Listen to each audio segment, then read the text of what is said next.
Mania. Since 1912, Fenway Park has been the scene for some of the most dramatic and historic moments in baseball history. From the splendid Splinter to Pudge, Bucky Dent to the Idiots in '04. Boston baseball fans have seen it all, but today is for football fans. The grounds crew have rejiggered the configuration and overlaid a gridiron over these hallowed grounds. Louisville and Cincinnati renew their battle for the Keg of Nails in the Wasabi Fenway Bowl, all part of Capital One Bowl Mania. Coming up next on ESPN.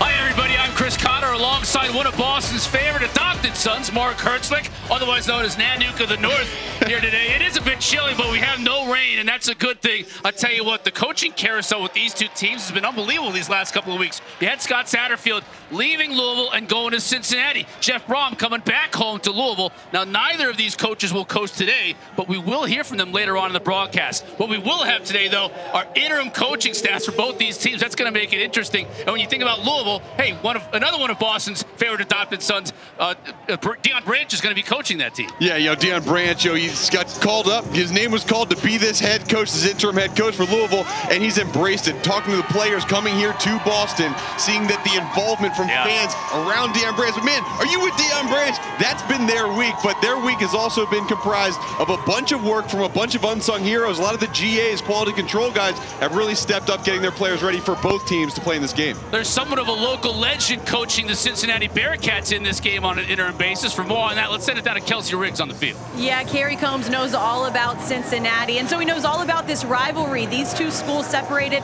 by just 100 miles. This rivalry started back in 1929, guys, but it hasn't been played since 2013 when Louisville last won the Keg of Nails. That's right, it is the Keg of Nails rivalry, signifies the toughest team, and Kerry Combs wanted to make sure his guys knew all about the rivalry, so he gave them all in a meeting this week a miniature Keg of Nails underneath their seat, told them the pride that comes with playing in this game. And when I got to talk to All-American linebacker for Cincinnati, Ivan Pace, he told me, now that I know that they have it, I don't appreciate it. I want to bring it back to Cincinnati. We'll see. We'll have the Keg of Nails down on the sideline. Yeah, thanks, Kelsey. It has been a while since these two teams have met for that rivalry, all the way back to 2013, but they will meet today in the Wasabi Fenway Bowl. We are just about ready to kick off. This bowl had been scheduled over the last couple of years, but because of COVID difficulties and whatnot, they hadn't been able to play it. So this will be the first Wasabi Fenway Bowl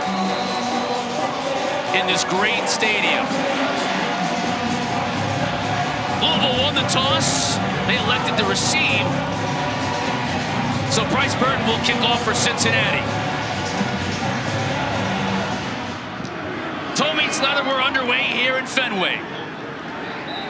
Jawhar Jordan with the fair catch for Louisville, and the Cardinals will get an opportunity, Mark, to see this offense. No Malik Cunningham, been banged up really for much of the year, which gave Brock Domon an opportunity to get some starting reps, and he's going to be the starter today. Yeah, Brock Domon, I mean, we called his first game starting at Virginia this year, and he came in and he played really well. And I think that was kind of a surprise to some of the Louisville fans of how well he was able to conduct that offense and really started to lead the turnaround of the season. This Louisville team, a shaky start, but then 5 straight wins in the middle of this season, and a lot of it was sparked by Brock Domon.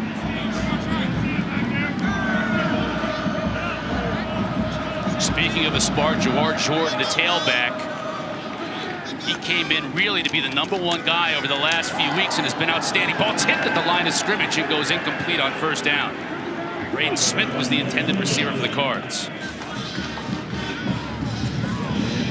Yeah, this wide receiving core for Louisville, really for both teams. You're going to see a lot of guys that some names like a Braden Smith, but then you're going to see some other new guys as well. Tyler Hudson, the star receiver for this Louisville team, is opted out of this game. So we're going to see some contributions for some other folks. There's Jawhar Jordan on the carry. Give him about 5 on first down. It'll bring up 3rd and 5. And Jordan, one of those backs. You mentioned the receiving cores for both these teams missing some key components. Tyon Evans was a running back that was the #1 back for Louisville at the start of the year, injured, and really over the last 3-4 games, Jawhar Jordan has taken over. He's been really good. Well, Jawhar Jordan, I mean, this is a guy, he transferred in from Syracuse before last season, got a little frustrated, and it was noticeable last year not getting as many carries. This year with the injuries, it's been all him. He's been phenomenal. Doman to throw on 3rd down. Now flushed out of the pocket. Almost intercepted, and it falls incomplete. Arquon Bush on coverage. Great coverage that time, forcing a 4th down. Well, Arquon Bush, the senior cornerback out of Cleveland, Ohio, I mean, he had a beat on this. Really tight coverage. And yeah, man, lucky that wasn't picked. Great job of stepping in front and knocking that ball away, and a quick 3 and out that this Cincinnati Bearcat, Black Cat defense, as they like to be referred to, forced. Mark Vassett into punt for Louisville. Both these punters very good. Vassett averaging over 44.5 per kick. Pressure comes, they may have got a piece of it. Cincinnati got a piece of that punt. And it'll be touched at the 42-yard line. So great field position for the Bearcats in their first offensive possession. Wilson Huber with a hand on it. Yeah, look at this. And stuff happens all the time in bowl games, right? You see Wilson Huber, number 2, getting his hand up there in on the football. You know, you worry about the wind, but you got to get it past some hands first. That's a big play. You think about special teams, both these teams outstanding, but Cincinnati, special teams player of the year on their punt team, their punter. Very good on that side of the ball, but great field position for the Bearcats and Evan Prater from the Louisville 42.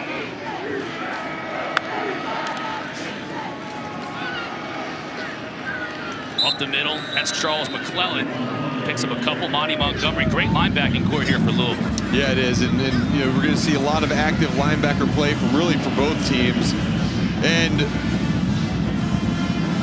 you know, we talked about Louisville and how, you know, they're without their starting quarterback. Well, you know, Ben Bryant, who's been starting most of the season for Cincinnati, he's out as well. So Evan Prater, number 3, you're going to see a lot of him. He's very athletic, very active with his legs. He's wearing that number 3, and when they do wear the red jerseys, kind of reminds me of Malik Cunningham, the way he's able to get out of the pocket and make some plays happen. Like right here, has room up the middle. Close to a 1st down, picks it up inside the 30. Desmond Tell from his nose tackle spot chased him down from behind, but that gives you an idea of Prater's running ability. Yeah, right on cue too, and you see the D-line movement, right? You're going to see a lot of this. Both of these teams are odd front defenses, meaning they're going to stunt and slant a lot of these defensive linemen. Whenever that happens, linebackers have to be really good because these mobile quarterbacks can use that get out. Prater did that, got a 1st down.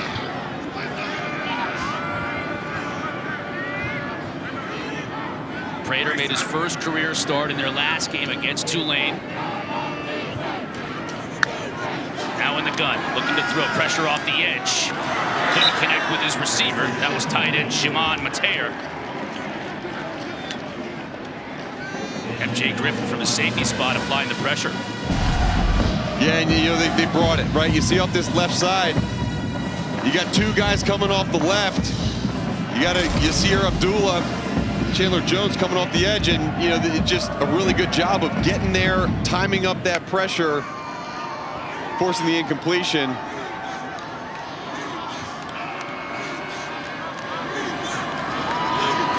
Second down and 10 for the Bearcats. Again, pressure. Prater forcing the pocket. He's going to be sacked. It falls on football. Still loose. Still on the ground. A big scrum for it near midfield. It looks like Cincinnati came up with it. Might have been Chris Scott. Wow, man, it's just like, what a heads-up play of jumping on this football. But again, you see a little bit of this slants. Ashton Gelati, number 9, just manhandled the offensive tackle.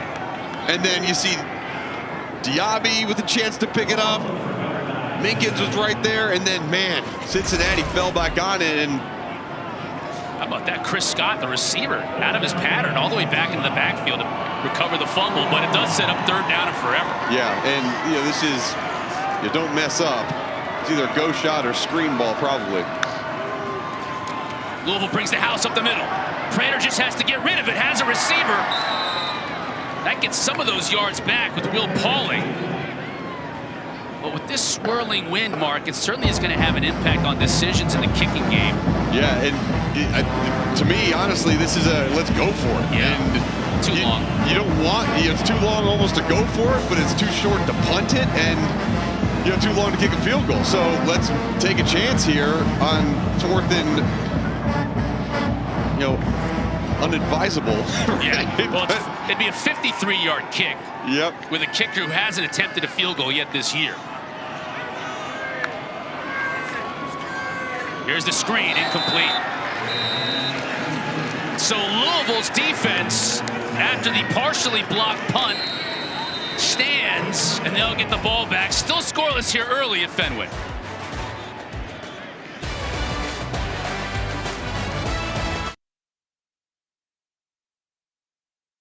Player Spotlight brought to you by Amica. Brock Doman taking over as the starting quarterback for Louisville. You can see his journey, and it has been adventurous.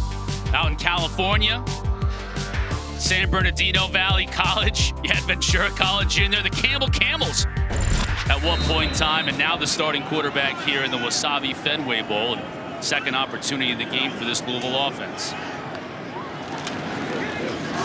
Fake to Maurice Turner. Doman trying to run, has nowhere to go. Brought down that time by Jaheim Thomas in the linebacker spot. More on Doman. Let's send it down to Kelsey. Well, guys, I got to catch up to him with him this week, and he said this is truly a dream come true to play in this game and just.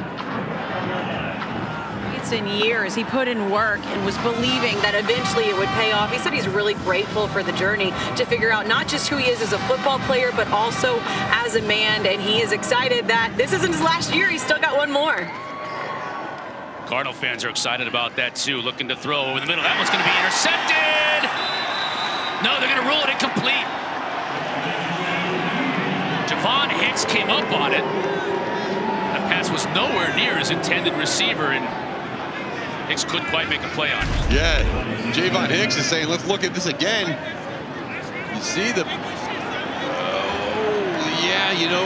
the ball does hit the ground. The ball can hit the ground as long as it's in possession of the receiver's hands and then does not move. And it did look like the ball was securely held between those two hands. And yeah, they'll take a look at it. Yeah. He had the one bobble, yes, and then he looked like he secured it. And to your point, Mark, it did hit the ground, but it can do that as long as it stays secured in his hands, and that's what Coach Combs wants an explanation on. And first of all, on the throw, got to get a little bit more separation from Carter, the wide receiver. But let's watch here.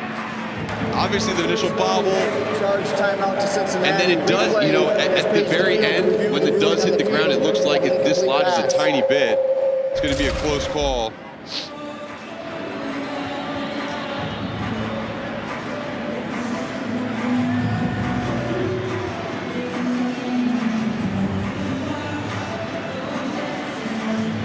Our referee, Jeffrey Servinski. Speaking with replay official Tom Herbert on this one. First opportunity of the day for replay official. Tough call, though, Mark. That's a real tough one. It is, and, obviously, remember the call on the field is that it was an incomplete pass, so it has to, we say this every single week, and you probably heard it 1,000 times, but obviously it has to be inconclusive evidence that this was an actual catch to overturn it. I think the call on the field will stand with that little bit of movement right at the very end.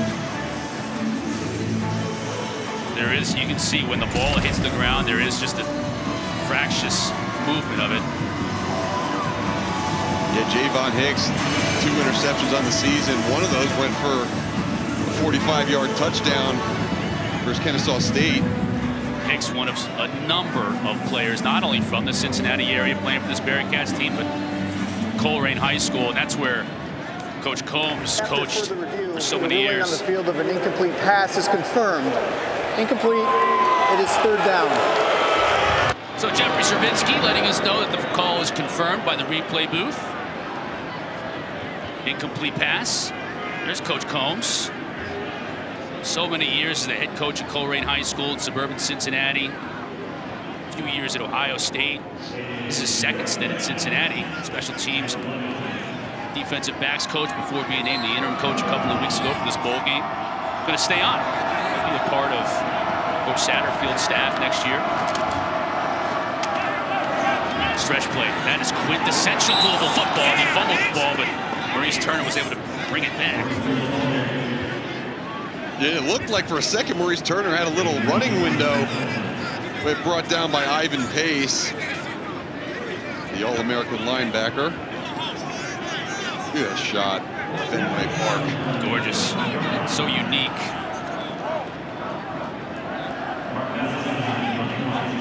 Louisville now 2 3-and-outs to start this game on offense.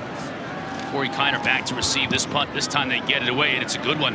Line drive kick, Dramami. Kiner all the way back inside his 20, and then fielded inside the 10. Let it roll a little bit. Try to get it down there farther. Just because you're standing at the 2 doesn't mean that's where they're going to put it, my man. Rough field position for Cincinnati. We're scoreless when we come back.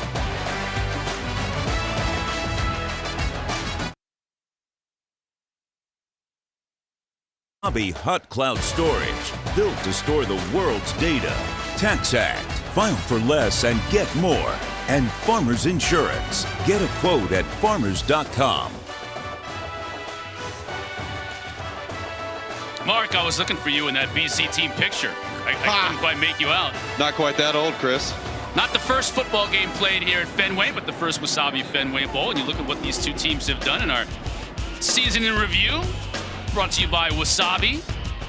Louisville got off to a rough start, but then they really picked things up. They won 5 of their last 7. Cincinnati, meanwhile, 3 losses, all by single digits. So, including their last game against Tulane, which was a little bit of a heartbreaker because it prevented them from playing their way into the American Athletic Conference Championship game. Second offensive possession for the Bearcats. Nothing doing. That Cardinal defense just swallowed up the ball carrier, no gain. Nice play up front there. Big number 93, Jared Dawson. Look how this field is set up. You know, they did a pretty good job of making this feel like a football field. They put turf over the base path and kind of set up so it's leading into that right field. Prater to throw. Has time, has a receiver open. That's Blue Smith. Makes the catch, and he's right at that first down marker. Might be a yard shy. Yeah, nice throw by Evan Prater. And I watched him throwing in warm-ups, and we saw that rollout pass earlier on that third down and very long, and he's really pretty good when he's rolling out to his right or when he's in his pocket. Struggles at times to his left, so that's when you see more of the scramble. And on 3rd and 1, got to imagine going to try to keep it on the ground, although Louisville has just stacked the box. McClellan trying to find that yard to gain, and he got it. Hard running up the middle by Charles McClellan. And Cincinnati will move the sticks.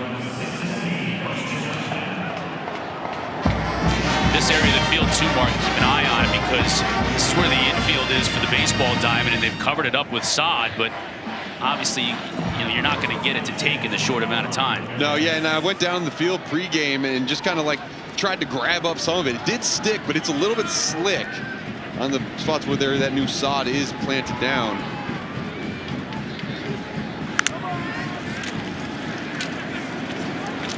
Spin move by Corey Kiner. Picks up maybe a yard. Desmond Tell in the middle for the Cards. Look at the field here at Fenway. I'll tell you what, the grounds crew here, it was not easy to get anything going right with grass in December in Boston. And they really did a good job. And throw in a ton of rain the last 24 hours here in the Boston area. So Kiner and Montgomery both in the backfield for the Bearcats. Prater will throw.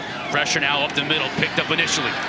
Prater can run, and that's what he'll decide to do. A lot of room toward the sideline, out of bounds for the first down. And that's just what makes him so dangerous. It's actually pretty good pressure. You see on the right side, Diaby gets just driven past, and there's Diaby right there trying to chase him down. But I mean, the speed of Evan Prater, it's been the difference maker. It's been what's given Cincinnati their 2 first downs in this game, and continue to see that. It just becomes another option. kind of an RPO. You drop back in the pass. If you got nothing, find an open lane, go, take off. When asked Coach Combs to describe Prater, first thing, fast. He's fast as a runner. But here looking to throw, has a receiver, has it complete. Here another first down. Peyton Singletary, that's his first catch of the year. Tight end getting involved. Yeah, and there's some of the arm talent. You know, he's a very capable thrower. Not known for his throwing, and I think Ben Bryant, it was a competition between Evan Prater and Ben Bryant in preseason camp to see who would be the starter week 1. And Ben Bryant won it out because of his arm strength, but it was a back and forth battle. Louisville showing pressure again. Ethan Wright on the carry, but that pressure brings him down to the backfield. Montgomery, Mason Reiger, man, they're just coming on every single snap, it seems. And you know, that's what it's going to happen, right? And yeah, when you look at the defense and the way they're built for Louisville, this is a defense that, again, in time playing an odd front, you're going to send pressure from other places. And then when you play an odd front versus a team that you know as a backup quarterback that doesn't necessarily throw the ball way downfield, you load the box and you bring pressure. Pauling in motion now to the top of your screen. Prater gives it away to Ethan Wright, trying to spin his way to daylight. About 5 tough yards. It'll bring up 3rd and 6.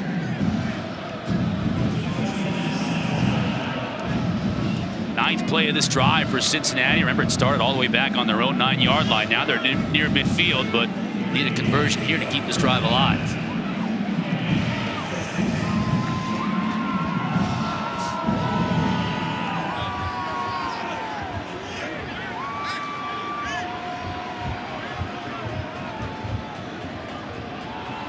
Tight end Singletary in motion. Prater to throw. Steps up in the pocket. Now it collapses on him, but he's able to avoid the rush, at least initially. Not so entirely, though, as both Montgomery and Yaya Diaby force him out of bounds. Yeah, and that was one of the plays. Scrambling off to his left is just much harder for a quarterback to be able to get the ball out. And you see the outside pressure. You're just rushing forward. They really drop back in a 2-deep zone. And you just see the prowess of the pass rush by Louisville. Second in the country in terms of number of sacks on the season. So that's what they do best. Mason Fletcher, 4th in the country in punting average. 3rd team All-American. AAC Special Teams Player of the Year. It's a punt for the Bearcats. Good kick, fair catch made by Braden Smith at his own 12.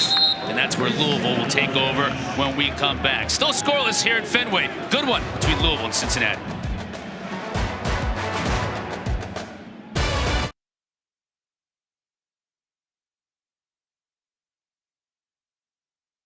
First quarter, Louisville fans have made the trip, join the holiday season here in Boston. Beautiful city to enjoy the holidays. All right, coming up next on ESPN, Florida takes on number 14, Oregon State. What a year for Jonathan Smith and the Beavers. That's following us. Rice and Southern Miss, North Texas and Boise State as well. 3:30 on ABC. It's Washington State and Fresno State.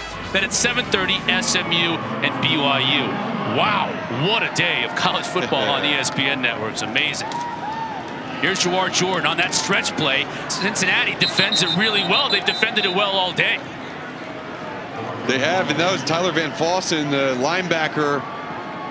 Does a great job of just stretching out the run. You know, this is an offense, and Scott Satterfield, obviously, you know, he's not coaching this game, but this is his offense still. It's based on the stretch outside run, and whatever comes off of that, right? You try to get the defense doing what they don't want to do, which is run sideline to sideline. Then you find that running lane to cut up, or you bootleg off of it, and just haven't been able to get anything going in the run game. Screen pass, maybe they can get something going here. Jordan carries it for about 5, 6, 7 yards. It'll bring up 3rd and short. Marion Smith ran him out of bounds. It's a good look at the field configuration here at Fenway. From the Green Monster.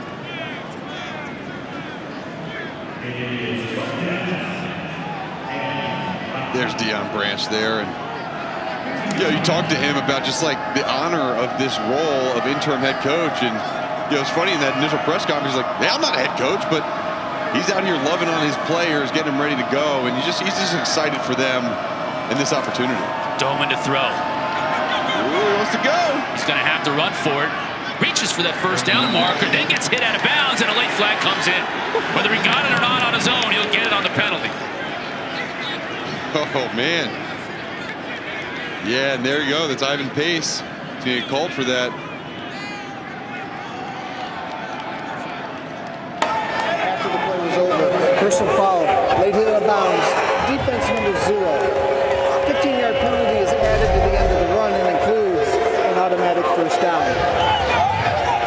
And you can see Ivan Pace just spying right over top of the quarterback, and yeah, it's just too late. You just don't have to do that extra push.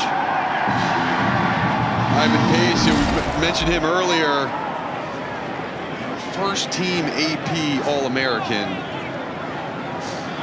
Just an unbelievably productive player, unbelievably athletic. He has such good pad level. His dip and lean is phenomenal. Quick pop pass to Amari Huggins-Bruce. He's got nowhere to go, though, forced out of bounds right about the line of scrimmage.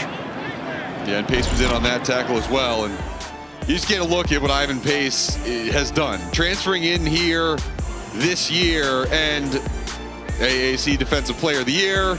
He's the first unanimous All-American in school history. He's phenomenal. And his ability to play instinctual football around the line of scrimmage is what sets him apart. Doman to throw underneath. That's Braden Smith, makes the catch. Shy of the first down. It'll bring up third down. Kelsey, what do you got? Well, I got to talk with Ivan Pace this week, and he's such a great guy to talk to. But also, it's great to hear how his coaches talk about him. When we talked to interim head coach Kerry Combs about him, he said he's a freaking athlete, man. His incredible instincts. You saw him, Mark, actually come out here, does a flip before the game, which I know you were impressed about. What you're also going to like, Mark, I don't know if you guys can see it with the helmet. He's got eye black like you used to wear, which I know you're into. Oh, love a good smear on the face. Yeah, it's face black. It's not eye black at that point. Your entire face is covered in eye black. Yeah, it's just repurposed. They're down. Fumble on the ball. Fumble on the field. It's picked up by Cincinnati. The mesh point never worked out for Louisville, and the Bearcats get the turnover. And guess who it was? It was the face smear backflipping man himself, Ivan Pace. Just did such a good job. Anytime you get this zone read, there's a moment of indecision, and when you attack it with speed and go right through that mesh point, it makes it hard for a quarterback to decide. It's a perfectly played ball by Ivan Pace, who has the quarterback responsibility, and there's his coach right there. Yeah, Kerry Combs loves it. And how loves about the this, effort, right? Like Coleraine High School. We talked about Coleraine. Kerry Combs, Coleraine legend. Ivan Pace also went to Coleraine High School. And if you don't know a lot about that Catholic League football and in football in Cincinnati, there is some phenomenal football, and Ivan Pace is a part of that. Cincinnati back in business. Prater looking to throw off the edge. Pressure comes, and he's going to be dropped. Every single play, a Cardinal is in the backfield. This time it's Momo Sanogo, the captain of the transfer from Ole Miss, making the sack. Yeah, well, I think Momo just said, look, stop talking about their linebackers. Let's talk about ours. You see him here, number 1. Another guy transferred in from Ole Miss this year, and you know how rare it is to be a late year transfer in, right? He transferred in and was the highest vote getter in terms of captain selections on the team. He's a leader. He gets everybody lined up. Great play. Second sack of the day for this Cardinal defense. Derek gets back at midfield. McClellan just tries to wiggle his way for something, give him 3 yards on a tough carry. Monty Montgomery on that one, and he's another one of this linebacker duo in the middle. And this is the 3-4 defense that, you know, it's built around, okay, let's penetrate up front with our defensive line and let these two inside linebackers really do work, and they complement each other so well, Monty Montgomery and Momo Sanogo. Another 3rd and long for the Bearcats. Prater to throw. Again, flush from the pocket. He's going to have to do it with his legs. And he fumbles the football. Monty Montgomery got that ball out. And it's Louisville football. And Ashton Gelati fell on top of it. And Prater a little banged up. Great job right here. Look at this, getting off his knees and getting the ball out. That second effort by Monty Montgomery, who is a fifth-year senior. And again, you know, anytime fifth-year seniors are playing in bowl games, I got lots of respect for them, especially in this day and age. And there's Mark Ivey, defensive line coach, who's taken over the play calling and the defensive coordinator responsibility. Side note, absolutely insane person pregame at times. We'll show you some of that later, but he is you know, phenomenal coach and a great play by Monty Montgomery in this Louisville defense. And another one of those assistants thrust into play calling on the defensive side for this game, so relishing that role and being able to work with not only the kids but all the quality control coaches that have elevated roles now on these coaching staffs. Yeah, you get coaches who, I mean, they were holding clipboards and now they're in front of the teams and in front of meetings. Jordan, that's going to be a big run. 30, 20, forget it. Louisville on the board first here at Fenway. Jawar Jordan, wow. And this is what he's done over the last few weeks. We mentioned big starter Tyon Evans not in this game. Jawar Jordan gets his number called. Flag down on the field. Flags. Better be a good flag. 49-yard run for Jordan. But did he show that speed on that run or what? The result of the play is a touchdown. After the play was over, unsportsmanlike conduct, number 68 of the offense for taunting. That is his first of the ball game. That 15-yard penalty will be assessed on the ensuing kickoff. Call against Michael Gonzalez, the left tackle, for taunting. Run is good. Yeah, not a good penalty. That's tough. But play stands, phenomenal run, and that's what it is. That was the stretch play. So now that stretch play hit, you're ready for some of the bootlegs and play action off of it. James Turner for the PAT. Even the camera angles on the PAT is unbelievable. Great shot from our camera crew, and it's good. They've got more flags. This is getting chippy out here, and not only is this getting chippy, rain's starting to come down as we watch this replay. Absolutely no one there. Good patience, good cut, and you see the track speed from Jordan. We've watched Jawar Jordan over the years, both at Syracuse before transferring to Louisville. Mark, he was very much a, I'm going to get the ball and hit the hole kind of runner early on in his career. He's gotten more patient, hasn't he? Yeah, he has, and you know, he's a track guy, right? And I think that one of the areas that track speed is great for is when you do run that stretch play. It's stretched, so you are running as fast as you can towards 1 yard outside the end man of the line, then cutting up. The problem is when you run one of these direct runs, you got to slow down your pace. Good job on that one, slowing down a little bit. Look at these cameras. Rain's here, baby. Yeah, you're right. The rain just came down. That was a squall, I guess is what you'd call it. I'm going to check with our spotter, Evans Boston, who's sometimes a meteorologist, see if he thinks that that's what that was. Really quick rain that came through here. Looks like it's blowing through while our officials discuss the flags on the field after the PAT.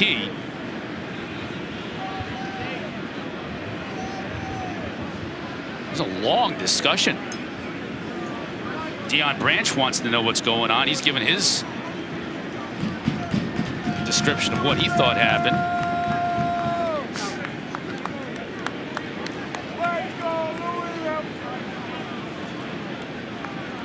There's Coach Kerry Combs. Look at the intensity. Yeah.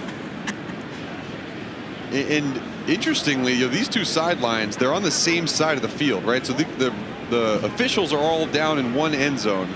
And Deion Branch, he was asking the official at midfield, hey, can I go down there? And you see him running down there right by that AAC sign, trying to figure out what's going on. The point after touchdown counts as good. There are two unsportsmanlike conduct penalties against Cincinnati. Number 10 and number 3. It's their first of the ball game. Those penalties will be set on the kickoff. So we have an unsportsmanlike on Louisville on the kickoff, and then 2 against Cincinnati on the kickoff. Yeah. So it's like take 1 step forward and 2 steps back kind of thing. I guess that's what the officials were discussing at length. I'll just leave it up to them. I'll see where they put the ball for T, and then we'll go from there. Yeah, but you see Deion Branch, right? Okay, you're interim head coach, and now also we're going to put you on a sideline that's unconventional. He's just trying to figure out what was going on. He's standing in midfield like I'm 50 yards away. I don't know what's happening.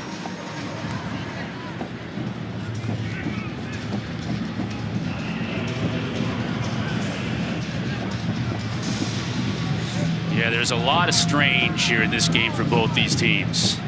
And it looks like they're still kicking off from 35. I don't know. That's where Brock Travelstead has it teed up right now for the Cards.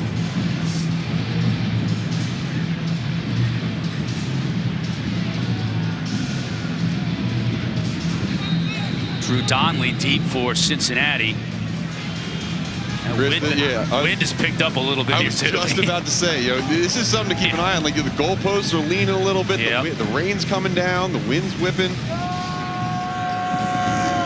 Oh, that just high from Travelstead, but it's dying into that wind. Donnelly gets it out to the 27. They kick off your Sunday with NFL Countdown at 10 o'clock Eastern on ESPN. Justin Herbert hits the field with Matt Hasselbeck. Then don't forget about Monday Night Football. Rams against the Packers at 8 o'clock Eastern on ESPN, ESPN Deportes, and on the ESPN app. You can also watch Peyton and Eli on ESPN2. Don't forget about that. Our coverage begins with Monday Night Countdown. As always, it's 6 o'clock. Yeah, picture of Brewski on there. He's obviously a hometown hero here in Boston area. Another one of those adopted hometown heroes, like Deion Branch. Yep, Matt Hasselbeck on there too. Yeah. BC, great. You, of course, from the Philadelphia area, but opting to play your college ball here at Boston College. Everybody remembers those days, those halcyon days. What can Cincinnati do here now in response? The Bearcats going with Ethan Wright quite a bit at that tailback spot now, the converted DB, and he picks up good yardage on first down. That will probably wrap things up for the first quarter. A unique first quarter here at the Wasabi Fenway Bowl at Fenway Park in Boston. Tough sledding early. Finally, after the defenses forcing turnovers and getting the ball back to the offense, it was Jaward Jordan. Goes 49 yards to the house. It's 7-0 Cardinals on top.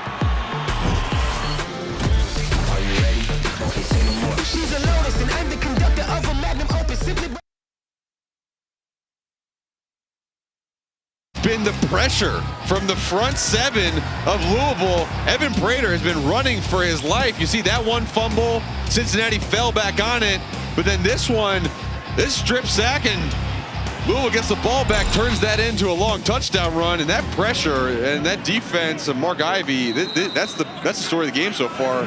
Cincinnati's got to get something going on offense. Stuck here in the shadow of the pesky pole on this side of the field as the rain continues to come down. Prater now on a design run, nothing doing. Falls forward, picks up maybe a yard. It'll bring up a 3rd and short. Pop by Williams on the stop. This defense has been dominant. Yeah, and this has been the calling card of Louisville's defense all year. It's how do we pressure the quarterback? How do we make the other team uncomfortable and not be able to do what they want to do? And Mark Ivey, the king of havoc, that they want to create havoc plays, TFLs, sacks, interceptions. Opportunity here on 3rd down as they look to show pressure. Yeah, look at the top of your screen. Will they come with it? Yeah, there's no one deep. There's no deep safeties. This is man-to-man. Coming with everything, and they get it to Prater. Prater avoids it, gets the ball off, and completes to a receiver with a flag down. That's a heck of a catch by Wyatt Fisher. Stand on your head, Wyatt Fisher. Nice catch, baby. Wow. I don't even know how Prater got it off to begin with. I don't know. That's some strength. Fisher's first catch of the year. Defense number 12. The penalties decline, the result of the play. First down.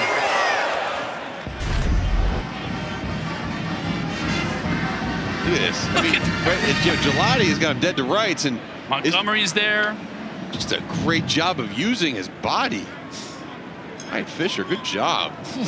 And I mean, that's a desperation throw. And look, he's going for the face mask. Face mask. He's like, no way that was caught. Just the 2nd first down of the day for Cincinnati. Tough running by Charles McClellan.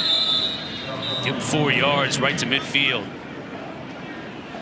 Yeah, and Charles McClellan, you know, what a story he is. Overcame 2 ACL tears. Tore his ACL in the 2019 preseason and then in the 2020 season. And, you know, after you do that twice, it's like, how are you even going to come back? And you see the strength and the power. I mean, he done a phenomenal job returning this field. He's had a great year. There's the power right there, getting it close to the first down marker. He'll be a yard shy, but he's running hard today. Ooh, Now he's going to have to limp off. Oh, he lost his shoe. thank goodness. Yep. Like, after I'm just talking about injuries, and good thing it's just a shoe. But on third down, I think they're going to use that power.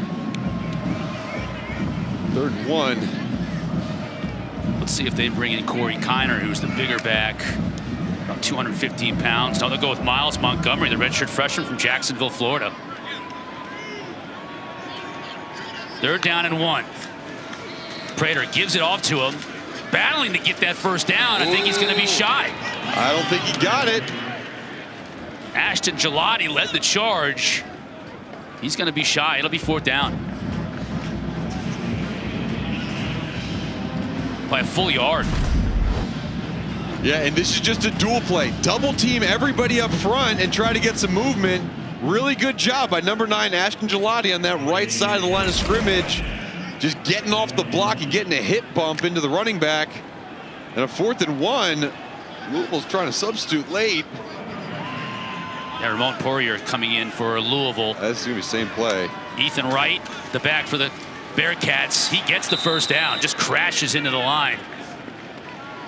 Same play, just that duo play, dual play, whatever you want to call it. Get double teams on everybody, just push. Pick up a first down, and this running game on this drive has been working pretty successfully for Evan Prater in this offense. Wouldn't be surprised to see a little play action here if you start seeing some of those Louisville defenders get close to the line of scrimmage. Now Corey Kiner's in there, 4th back on this drive, used by the Bearcats. Over the middle, wide open receiver, Blue Smith. Inside the red zone, they'll mark him right at the 20. All right, there's the play action. All right, the little ball fake. You get the linebackers just a little bit flat in their drops, and that's that hole in cover 3. Behind the backside linebacker, just not enough depth in his hook drop. Great pickup. And good delivery by Prater. Blue Smith, the Ohio State transfer. Such a cool name. Yeah, and getting a lot of opportunities in this game. This whole receiving core for Cincinnati. Pauling stays in the backfield. Now he checks out. Uh-oh. Trouble. No chance. Got it away, though. Got it away to Fisher again. Inside the 10. He'll score. Wow! Wyatt Fisher. Oh, my gosh. He's the relief valve. Yeah, he's the safety valve for Prater when Prater gets in trouble. And Prater's been in a lot of trouble all game long, but he's found his way out of it a couple of times on this drive, including this touchdown. This dude has no catches.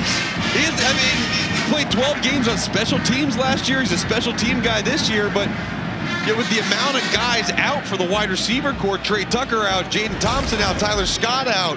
Nick Gardner's out. So, this is opportunities, and those are 2 huge plays on that drive from Wyatt Fisher, the 5th-year senior.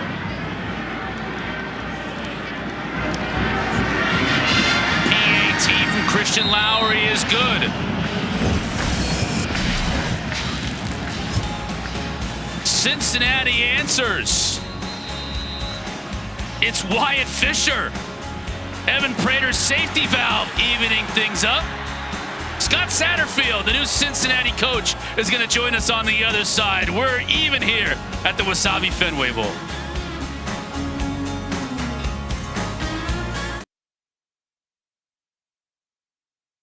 All tied up in the Wasabi Fenway Bowl.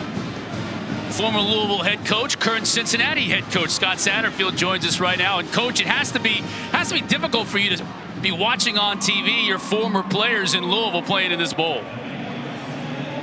Yeah, no doubt about it.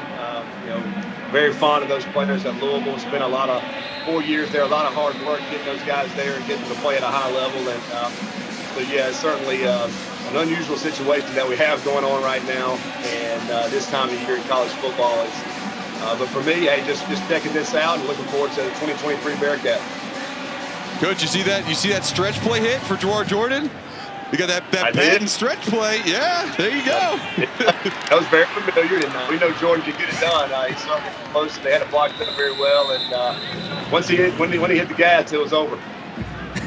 How much are you right now? Obviously, you're evaluating, you're building your staff and evaluating talent. How much do you use a day like today to kind of see what might be potentially for you in 2023?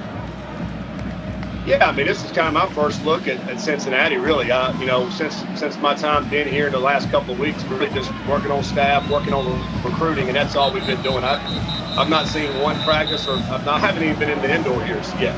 You know, so we've just been recruiting, and so this is kind of interesting to me to watch these guys and watch them fly around and play. I know they've been getting after their practice, according to Coach Combs, and excited to be able to have Coach Combs stay and be a part of our staff, but. Yeah, this kind of, you know, obviously a very unusual situation, but really we got recruits in today. I've already talked to 2 recruits this morning, and I got several more this afternoon here.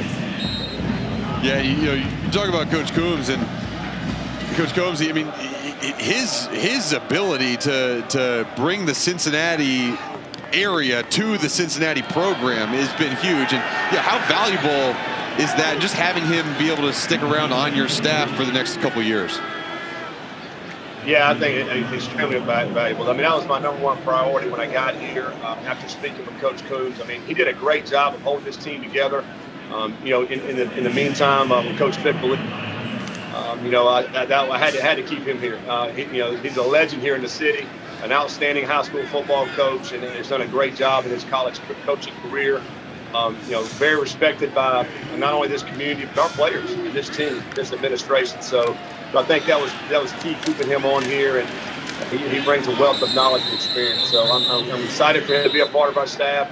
And in the meantime, you know, trying to build out the rest of the staff and bringing quality coaches to be one of the best staffs in the country. Coach, you're watching Evan Prater here wearing #3 for Cincinnati. And Mark talked about it earlier. It kind of reminds him a little bit of a guy who wore #3 for you over the last 3 or 4 years in terms of the way he plays. Are you excited about what you can do with him and molding him into your offense?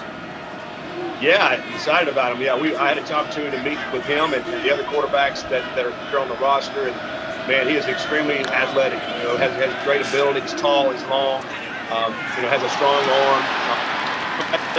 You know, first play was quarterback draw, and the touchdown pass a while ago was incredible. I thought he was going to get back there, and he throws it the last second. Man, what a play! So he's able to extend plays. He has a lot of upside, a lot of potential. You know, so we're excited to work with him as we get back here in January. Hey, Coach, thanks for joining us today. Enjoy the rest of the game there in Cincinnati. Yeah, I appreciate you guys having me. Looking forward to the 2023 season, and everybody enjoy this game. It's going to be fun. All right, Coach Scott Satterfield, new head coach at Cincinnati, joining us as he's watching many of his players that he's going to have in 2023. Whoa. A little trickeration here. Braden Smith decides to keep it. And he's going to make a big play out of this. Big enough.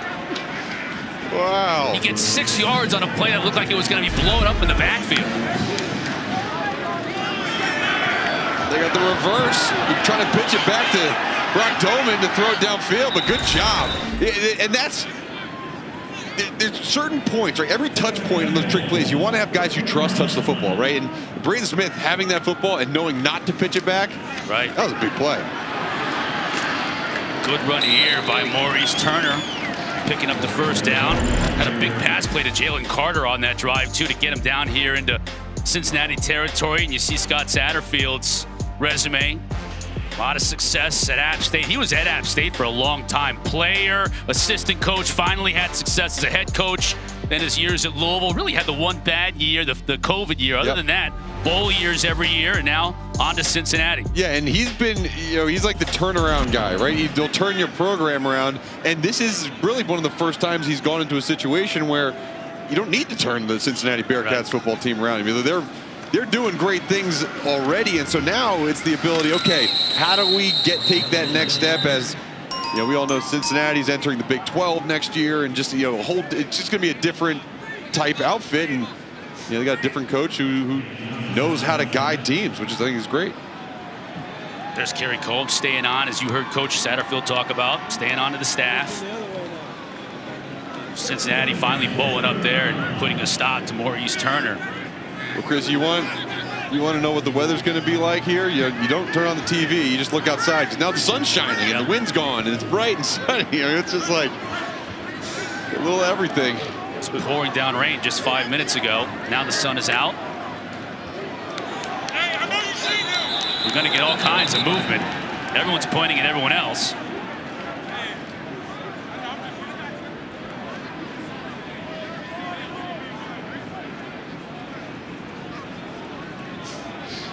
Jeffrey Cervinsky and our officiating staff. False start. Offense number 68. 5-yard penalty. Second down.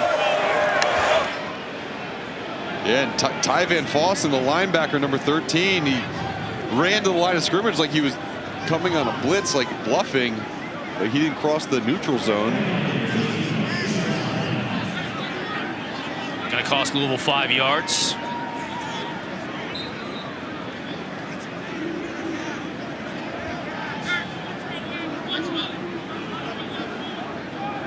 Field, the angles, even the weather bizarre today here at the Wasabi Fenway Bowl. We'll take the sunshine though. Jordan now back in the backfield. Gets the carry. Look at the way he hits that hole with a lot of speed. Picks up 6 or 7. It'll bring up third manageable. Great look at Fenway as the sun comes out. What they've done, around Fenway Stadium, really even in the past 10 years or so, a lot of new restaurants, hotels. I mean, it's just a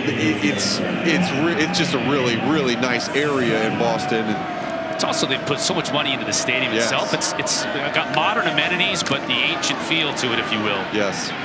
Great screen pass inside the 15. Jalen Carter again. He's made 2 big plays on this drive for the Cardinals. They're in the red zone. Yeah, and that was a really good job by Brock Doman. Watch him. He sees the pressure. He looks off. Initially, this is could be a screen pass to the right. He looks that off and throws the slant pass. Good job managing the play. Cardinals want to go quickly. Turner picks up about 5.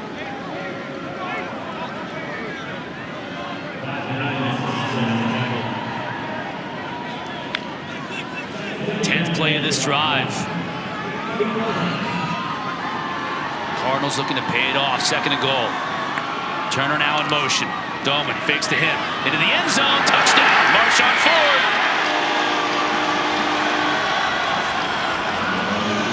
Marshawn Ford, tight end, H-back, former walk-on, wide receiver extraordinaire.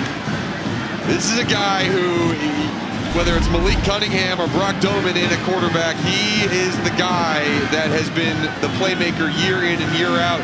Great job on the stalk block, little fake on the outside, and you see how he shifted his weight towards that outside. It got the defender to be on outside leverage, and good job coming down with that catch. And Louisville has not been great at scoring touchdowns in the red zone this year, so that was very encouraging to see. Turner with the try. 10 plays, 66 yards. Doman, little pump fake, finds Ford. Cards back up top.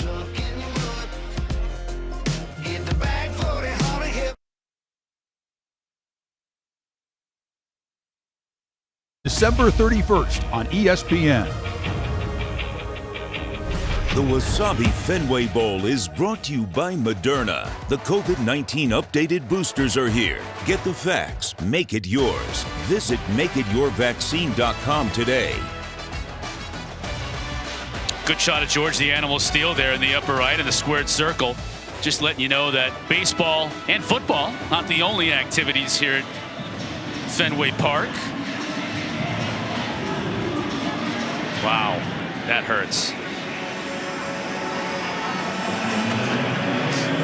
Of course, the Reds winning Game 7 of the World Series here in 1975. Game after. If it stays fair, it's a home run. With Pudge Fisk hitting the game-winning home run on one of the most legendary postseason games of all time in Major League Baseball history. Donnelly Ooh, got hit hard on the return, but spun forward to the 30. Just past the midway point of this second quarter here at the Wasabi Fenway Bowl. 14-7, Cards on top. We'll take a quick break.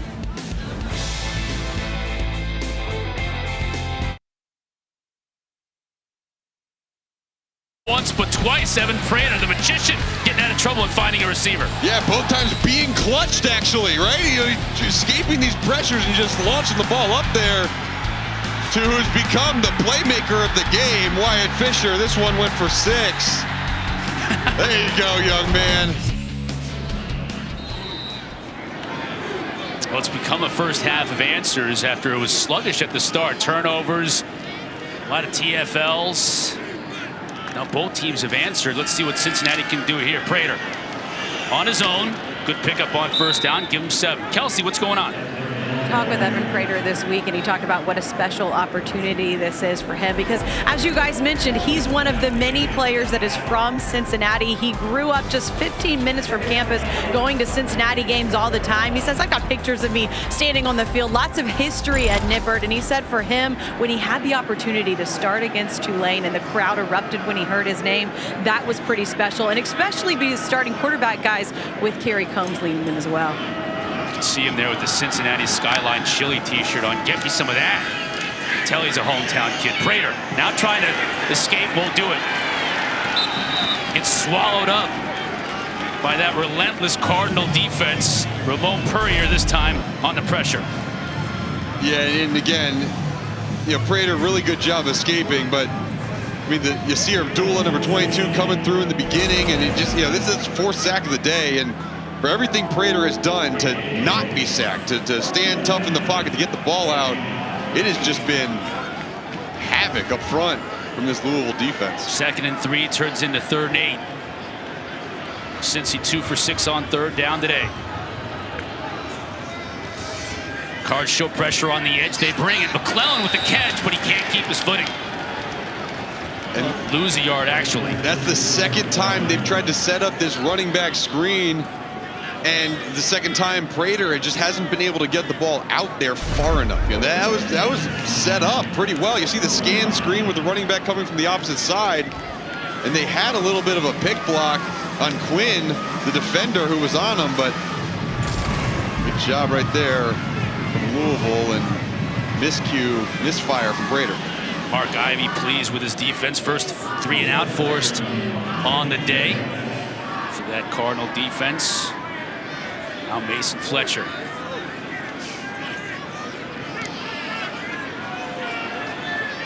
Good kick away from the return man. Touchdown at the 26. Cardinals back on offense when we come back.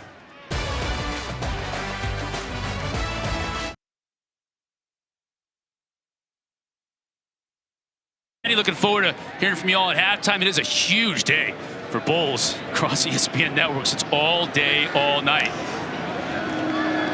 Doman out to Carter. That's become his favorite target. Out beyond the 35. Doman got off to a really slow start in this game, Mark. 0 for 3. Since then, he's 7 for 8 throwing the ball. Yeah, he's settled down, and honestly, it's gotten a little drier out there. These balls that had a lot of that residue from the early rain and then the rain early in that first quarter, they've dried off, and he's delivering good ball. Jalen Carter, only 3 receptions on the season. He's having a phenomenal game today. Tyler Hudson, their leading receiver, coming in. So an opportunity for guys like Jalen Carter, Mari Huggins, Bruce, Braden Smith to show what they can do. Turner still on his feet near midfield. Louisville getting yards and chunks here these first couple plays of this drive. And the defense was a little bit caught off guard. They're moving around, and Ivan Pace was trying to figure out where to go with the 2 tight end sets. Louisville got up, snapped the ball quick, and really good job again by these running backs hitting the hole with some pace, getting downfield. Good pickup for first down. Earlier in the week, we were talking about this Louisville offense, and you said anytime you see a tight end with a 4 in front of his number as the first number, it's basically a fullback. Yeah, get ready for run. And just that's Marshawn Ford's their guy. There's a 40 in. Here's a run. Doman fakes the pitch, picks up 5. you know, you talk to the coaches. It obviously it's more complicated than that. But for us defensive guys who like something simple, what are you going to be alert for? You see these 41, 45, 44 in there in the game at the tight end position. Let's get ready for some run or some play action. I can see this right here could possibly be a play action. Look for Elijah Downing, the 6'3" receiver at the bottom. Nope, run. Turner, another big run, picks up a first down and gets out of bounds. You can see we're inside of 2 minutes left to go. All 3 timeouts on the board for Louisville. And this is working. This downhill run, we talked about the stretch run where Jordan had the big touchdown earlier, and now some of the 2-back gap scheme runs have been effective with Turner in the game. Oh, look at this, 40's going out, 5's coming in. Let's see, what are we going to think we might have here? Can't be that simple, can't be. Yeah, it is, it's empty. They're going to pass the ball. Terry Combs making his substitution now, bringing out big old Juwan Briggs out of the middle of that defensive line. Jawar Jordan now in motion in the backfield. Cincinnati shows pressure, they back out of it, bring just 4, but it's enough, and it gets to Doman. Guess who? There it is. One half of the Pace brothers. Ivan Pace, watch him, number 0. He's just stacked right on the nose guard, and it's just a little stunt move, and just a great job with his hands. And that's Brian Hudson, a pretty darn good center. Yeah, Brian Hudson, second-team All-ACC center, really solid guy, and you see the power, right? It's that shock ability, that initial punch, and then the quick shed. What makes Ivan Pace so good, and that's why he is so good at getting sacks and TFLs. 2nd down and 19, clock winding inside a minute. Doman to throw, has all kinds of time, hits Jordan out of the backfield. Couldn't make his defender miss, and Sammy Anderson does a nice job of forcing him out of bounds and forcing a third. It's going to be about 14. Yeah, we've seen a few times where Cincinnati has done a really good job in this high red zone area. You know, you're not down to the 20-yard line, but really between, you know, that 45 and 25-yard line, making tough decisions for, you know, Deion Branch in his first head coaching debut. Okay, on 3rd down, how do we play this? 3rd and 14, do we go to try to pick up 6 or 7? So we go for it on 4th down or try to get the whole chunk? Big run again for Jordan. Inside the 20, inside the 10, he'll score. 2nd time in this half, Jawar Jordan has gotten loose. This time 41 yards out. Big score in the final minute of this first half. Very similar run that to what we saw in the first quarter. It's kind of that outside stretch. This is a little bit more of a base blocking scheme, but you see the speed, and with the overload that they put all their wide receivers on the left side of the field in this 3-by-1 formation, there was a dramatic shift by the defense and no one left standing on the right side of the field.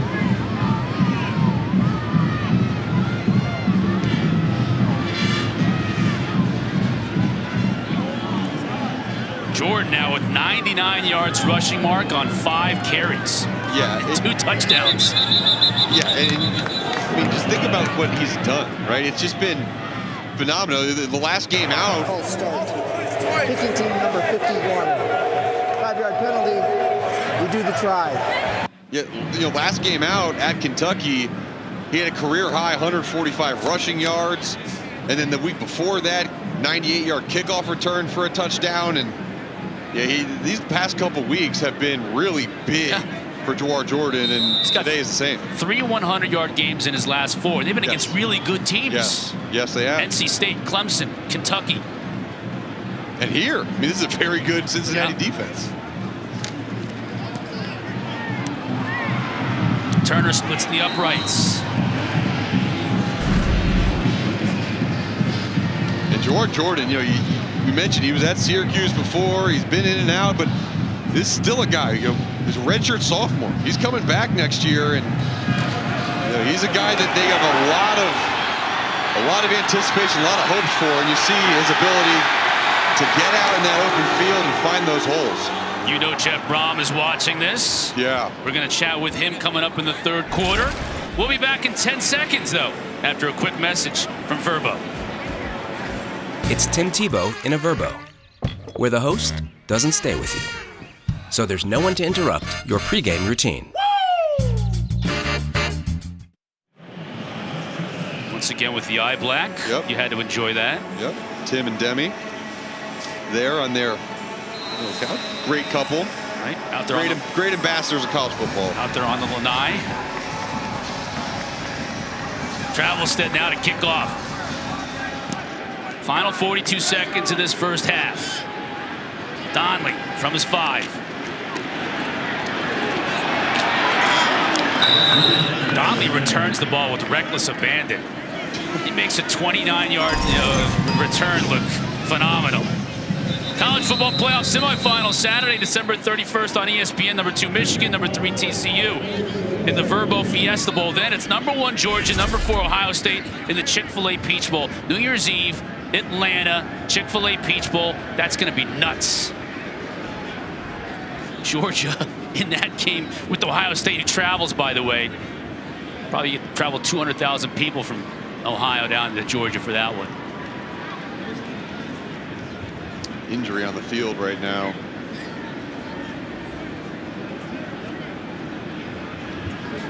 Mark Herzlich, Chris Cotter, Kelsey Riggs down on the field. You see the big green monster behind us. Great setting here at Fenway, and the Wasabi Fenway Bowl is, early on in the game, a lot of turnovers, a lot of defense, a lot of TFLs. But now these teams are starting to get it going a little bit, especially Louisville. Yeah, it's been big plays, right? Whether it's defensive big plays with the sack forced fumbles or the almost interceptions and the big runs, right? And the elusive passes. Even Prater getting that ball out to some of these wide receivers who are making plays as well. So, this one started a little slow.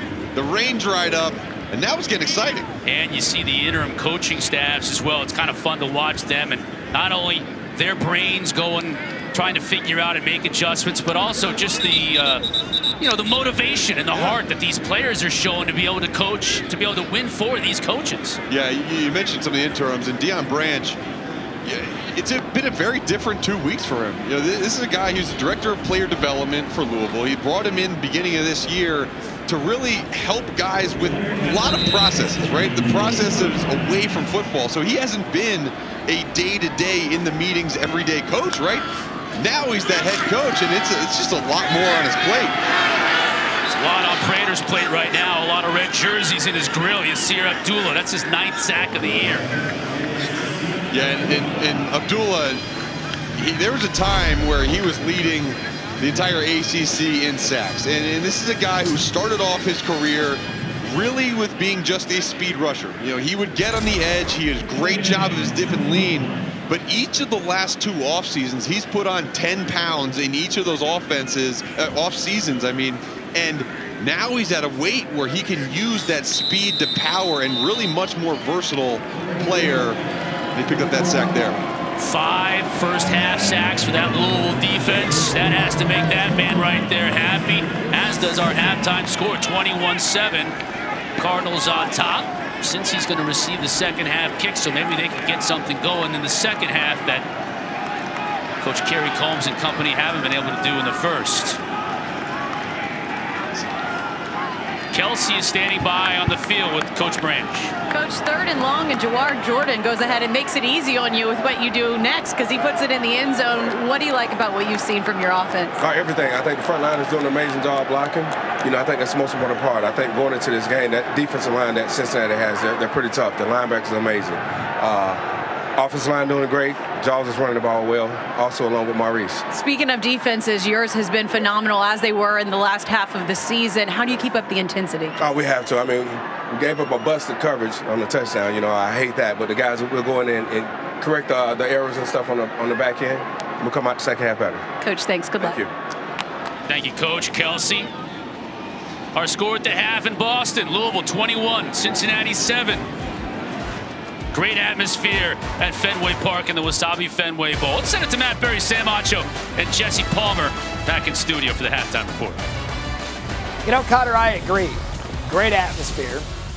I told the ESPN bosses, let's take. Welcome back to the Wasabi Fenway Bowl as part of Capital One Bowl Mania. 21-7, Louisville on top as we get set to start the 3rd quarter.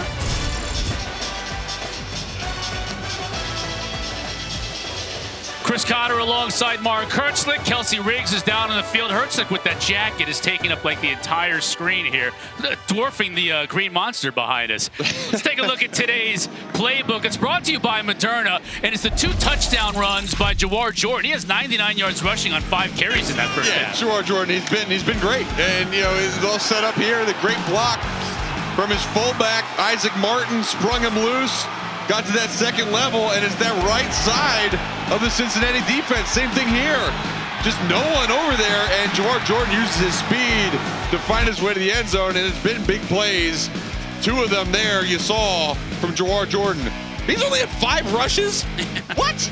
I didn't even realize that. 5 rushes for 99 yards. Pretty good average. Yeah, Maurice Turner's added 36 on the ground for Louisville in that first half as they were really able to get the ground game going. And then Brock Dolman, who got off to a rough start, he really started heating up too. So now the onus is really on Cincinnati. They'll receive the second half kick. And other than a couple of really miraculous plays by Evan Prater, where he was able to avoid pressure and hit a couple of receivers downfield, that pressure has really been getting to the Cincinnati quarterback in this offense and stifling them. Donley once again back to return this kick. Camp under it at his own 7. You'll see what he can do. Ooh. That's something right there. Good start out to the 35 where Cincinnati will take over. Let's send it down to the field and Kelsey Riggs. Well, I caught up with Cincinnati interim head coach Kerry Combs on his way out, and he said the main thing he took away from the first half is that they kept putting themselves in bad situations at every turn. His message to his guys is, how do you respond to that? Here in the second half, he wants to see when there is adversity, how do they respond? And as for his offense, I asked him how they get them going. He said they have got to run the ball, establish the run, and that'll open things up. All right, thanks, Kels. Had an offside against Louisville on that kickoff, so they'll add 5 yards to the end of that Donley run. Cincinnati will start in good field position at their own 40. Well, let's see if they go to it here. Let's see if they start off with the run. Corey Kiner in the backfield. Got Brady Lichtenberg at quarterback for Cincinnati, so this is a little bit of a surprise here to start the second half. Give to Corey Kiner. He spins for about 4 yards. So Brady Lichtenberg, sophomore out of Toledo, is now a quarterback for the Bearcats. As you can see, his playing time has been very limited, has never even attempted a pass here at Cincinnati. There's Prater on the sideline with a headset on. And the offense just, it wasn't moving consistently down the field, and try something new. Start the second half. You see conflicting numbers right now with Kiner in terms of his helmet and his jersey. He has a 2 on the side and a 21 on his back, so don't get confused there. Kiner wore 30 earlier in the game, and 2 and 21. Well, might as well keep us guessing. I mean, a good running back. Had a touchdown in each of his first 5 games this year. Missed some time due to injury. He's a little bit more the thumper in this running back stable. Lichtenberg will carry it himself. Oh, the football! Louisville recovers. Well, that's not why they put Lichtenberg in, right? They didn't bring him in to be the running quarterback. I saw him in warm-ups, and he actually was throwing a pretty good ball, tight spiral. But another big play by this Louisville defense. MJ Griffin forced the fumble. You'll see it here. And then Yasir Abdullah picked it up. Yeah, put his shoulder right on the football. And Yasir Abdullah has been around the football all day. He falls on top of that one. Deion Branch is happy. Kerry Combs is not. He told Kelsey, keep putting ourselves into rough spots. Well, here's another one. Turning the ball over at midfield. Louisville back in action. Yep, Mark Ivey, D-line coach, D coordinator today. He's got to be happy. I mean, this has been just a really dominant performance by this Louisville defense so far. And you saw Combs trying to just do anything to switch it up offensively. Yeah, they forced 2 turnovers today, Louisville has. Sacking the quarterback and forcing turnovers, that has been their MO. Double pass. Downfield to Turner. Just overshoots him. Wow, Braden Smith showed his arm off on that pass anyways. He did. He didn't even look. he got the ball. But watch it. Let's see if he peeks downfield at all. It's almost like, you know what he did? He looked a little bit. He said, okay, there's no safety over top. Let's just throw it out in front of him. I mean, off his back foot too, Mark. Yeah. Just chucked that one downfield. Turner couldn't quite run under it. You're going to pull out all the stops today. Why not? Yep. I love that play call and first down as well. Jordan trying to spin out of trouble. Did well to pick up 5. Jaheim Thomas on the stop.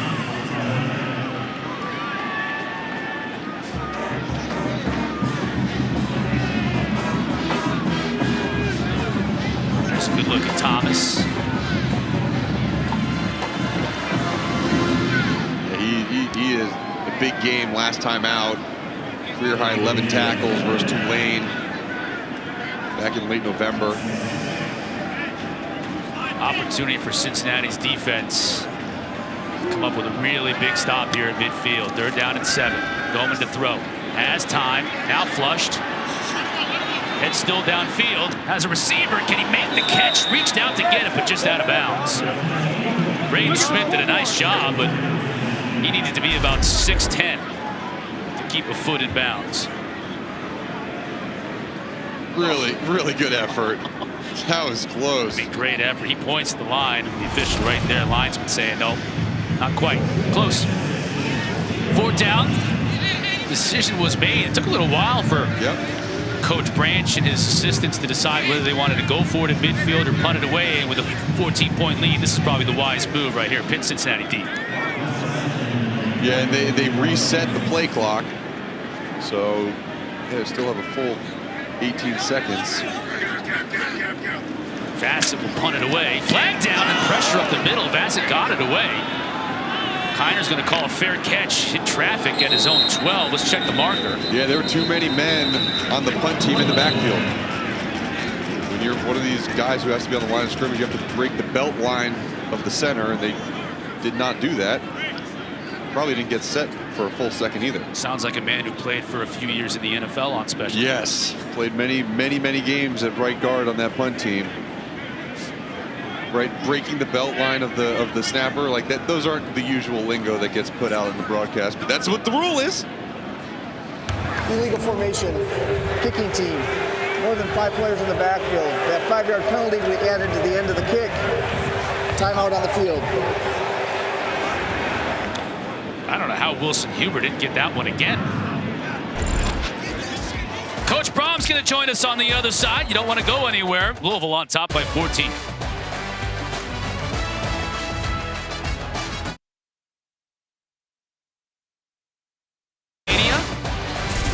It is mania today. Bowl games sun up to sundown on both ESPN and ABC. 21-7 our score in the 3rd quarter. Louisville on top of Cincinnati. First down for the Bearcats. As now we see Prater back in the game. So after a 1 series with Brady Lichtenberg, Evan Prater now back in a quarterback for the Bearcats. Giving it to Kiner. He picks up about 2. Pleased to be joined by Louisville's new head coach, Jeff Brom. And Coach, obviously going home has to be really special for you, but you're leaving a pretty good situation at Purdue. What was it about Louisville that made it so that you had to go back? Well, just like you said, it's my home. It's where I play. It's where I was born and grew up. I just have a lot of people here that have really given to me over the years, and just felt after 6 years of coaching at Purdue, a great university with tremendous leadership, that we've made a lot of progress. We found a way to get to the Big Ten championship game. So I just felt that the timing was right to come back home and try to help this football team here in Louisville. Big run there by Ethan Wright. And, Coach, this is a team like, Malik Cunningham's no longer going to be there, but you got a lot, we've seen a lot of really good things from Brock Doman. A lot of these young guys stepping up. Jawar Jordan's had a phenomenal day today. When you look at your roster that you're going to inherit, how excited are you about the potential in the future of this Louisville program? Well, I'm thrilled to death to get a chance to coach these guys. I think that they play hard. I got a chance to watch them practice last week. They practiced with great energy. I thought they were fired up to play in this bowl game. I really felt that they would go out and do a great job, which they have to this point. They're really playing good football, but a really good group of guys. I think that this football team's hungry. They want to go out and prove themselves, and I think they're eager to get back on the field, next season and showcase what they're all about with the new staff. So we're excited to get things underway, and it's just a really good group of guys. We're seeing Deion Branch leading this club today. How important is it to have a guy like that? Player relations, player development, so players kind of have a third party, if you will, to go to when they have situations surrounding either the game or off the field. Well, Deion Branch is a tremendous person. He's achieved a great deal, not only here at the University of Louisville, but also in the NFL. So he demands and he's earned a lot of respect. And I think the players understand that he's there for them. He wants to help them achieve their goals. He's done a great job in this bowl game at getting this team ready to play. And when your players know that you love them, you care about them, they're normally going to do great things for you. So I just think he's a great addition to this staff. He's done a tremendous job since he's been here, and I think he'll continue to do great things. Coach, did you ever play in a Keg and Nails game? Yes, I did, quite a few times, and it was a great rivalry and something that you did every year. And really, it was something our fans appreciated. This team that's about 90 miles apart, and you get together, and you always try to win that football game. So we had a lot of fun in that rivalry game. There you go. There's the Keg and Nails right there. There it is. That's what they're battling for right now. And your Cards are up 21-7. Coach, appreciate you joining us. Looking forward to seeing you next year in 2023 on the sideline. Okay, thanks, guys. Have a good day. All right, Jeff Broughton, the new head coach at Louisville. You see the Keg and Nails there on the left. That's what they're playing for. And this defense is playing like they want it. Another sack for Louisville to force a fourth down. Yeah, that Keg and Nails, like that trophy, that's a pretty cool looking trophy. I love it. I put it right up there with Floyd of Rosedale, with the Little Brown Jug. Yeah, and Chris, again, this Boston, this is where I went to college. I've done quite a few keg stands, and keg stand on that Keg and Nails might be a fun thing for Kelsey to do after the game. There you go, Kels. Yeah, just a thought, put it right in your head. Gauntlet has been thrown. Yep. Braden Smith with the fair catch at the 32. Guys, I think I'm just going to get the keg ready for whatever you guys want to do with it after the winning team is done celebrating with it. I did like a keg curl earlier during the open and lifted it up. It was, I thought you would like that, Cotter. Mine was probably not very impressive, though. But, Mark, you handle the keg stands, I think, from here on out, my friend. Yeah, good keg stand. Good keg stand always kicks off a nice party, so who knows? We'll be looking for a keg of a different flavor. No, I actually almost only do keg stands on kegs of nails. So they're just. I got you. Yeah. Different strokes for different folks. All right, back to football. Louisville taking over. Jordan. Nice job defensively to bring him down. Otherwise, that might have been another big run. A little more chippiness. Separated. That was Rob Jackson on the tackle. Jordan going over 100 yards rushing on the day. Yep. Yeah, Rob Jackson in there playing that nose guard. Juwan Briggs, we've seen him earlier. Dante Corleone, the Godfather's not playing today due to injury, but he was a All-American guy at that nose tackle position. All pressure on Dolman. Tried to find Isaac Martin, one of those 40 tight ends. He's only made 2 catches on the year. Martin saying, I got hit before that ball even got to me. Officials may have thought that it was uncatchable. A little too high. It's a big third down. Cincinnati defensively, they did a great job of getting the ball back after that last series with the turnover and the big stand. And now, if they can get the ball back to their offense, who has not been doing much, I mean, this is still a 14-point game. Cincinnati get right back into it. Jordan. He's close. First down. Nice run by Jawar Jordan again. That left side of the line of scrimmage behind Caleb Chandler and Trevor Reed. Oh, getting some pushing and shoving.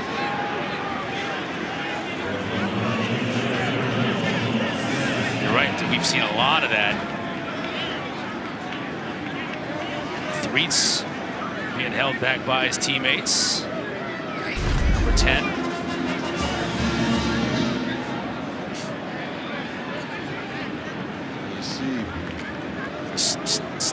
well behind him.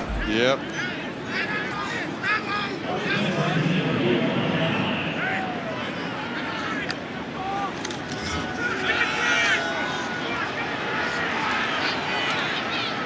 Ford. Pickup of about 6 yards. Good pitch and catch. Let's take a look at today's performance update. Prepared by TaxAct. You think about Brock Doman and the type of quarterback he is, completely different from what Louisville has experienced really over the last 8 years. 5 with Malik Cunningham, and then the previous 3 years were ridiculous with Lamar Jackson. Well, I mean, it's just been ridiculous the whole time, right? And, you remember when Malik Cunningham was earning that starting spot. Evan Conley was that starter for a little bit in that 2019 season in Satterfield's first year, and then it became clear Malik Cunningham was the guy. And now with Malik Cunningham moving on, Brock Doman, it's a different type of player, but effective. We've just seen him be nothing but effective and been able to lead this team to a lot of wins. Right. And you saw some of that mobility on the last play, escapability.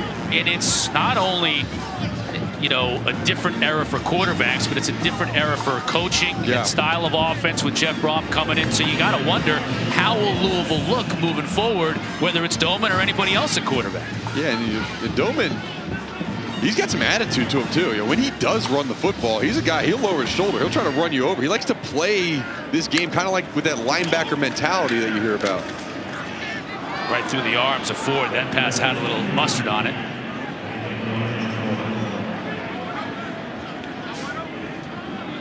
And one of my favorite quotes from Doman was really right before that Virginia game, his first start in Virginia game.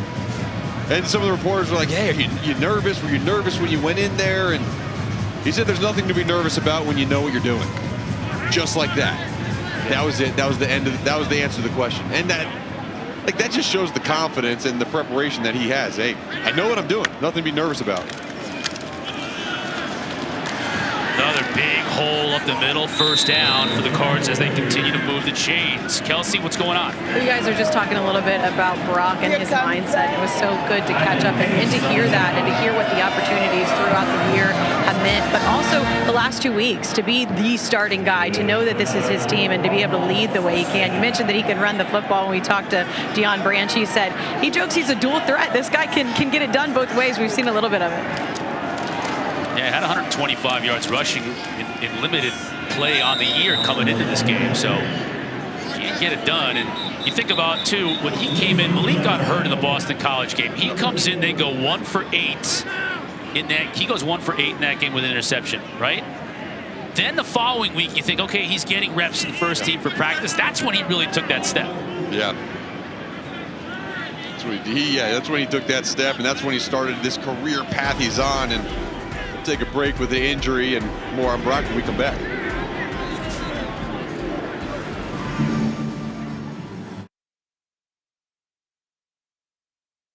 And get more.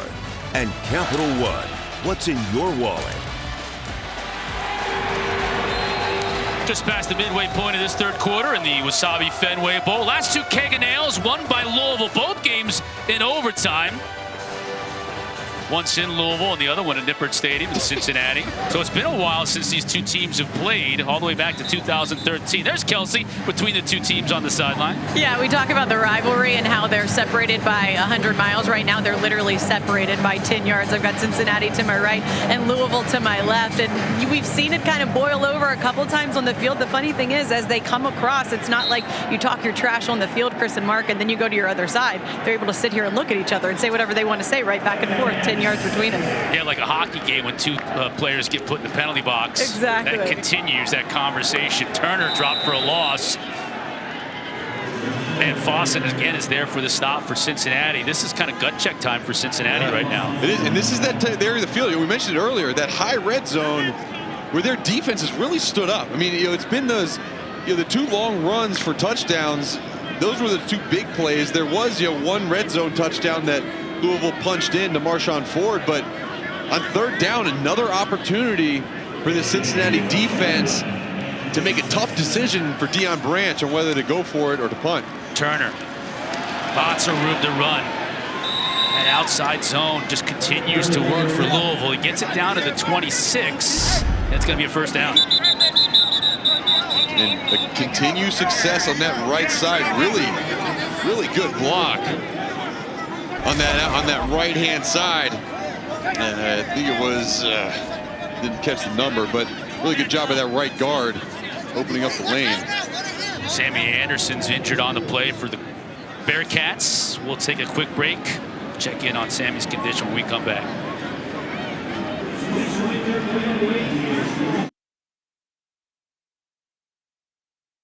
On this site, 21-7, Louisville on top of Cincinnati. 6:08 left to go in the third quarter. Beautiful shot of the way they've got this field configured today inside the tunnel, which is where the Red Sox would come out to their dugout. Nice. Just give you a sense of flavor in this iconic ballpark. Not the first football game we've seen on this field, but they haven't played many of them. You know, the Patriots back when they were in the AFL played here in the 60s. Had a couple of Notre Dame, Boston College games. Had the false start. Offense. Number 68. 5-yard penalty. First down. Had the Harvard-Yale game here just a few years ago. I think back in 2018. There you see some of the teams that have played here. Chicago Bears playing Army All-Stars in 1942. That Army All-Star team must have been awesome in 1942.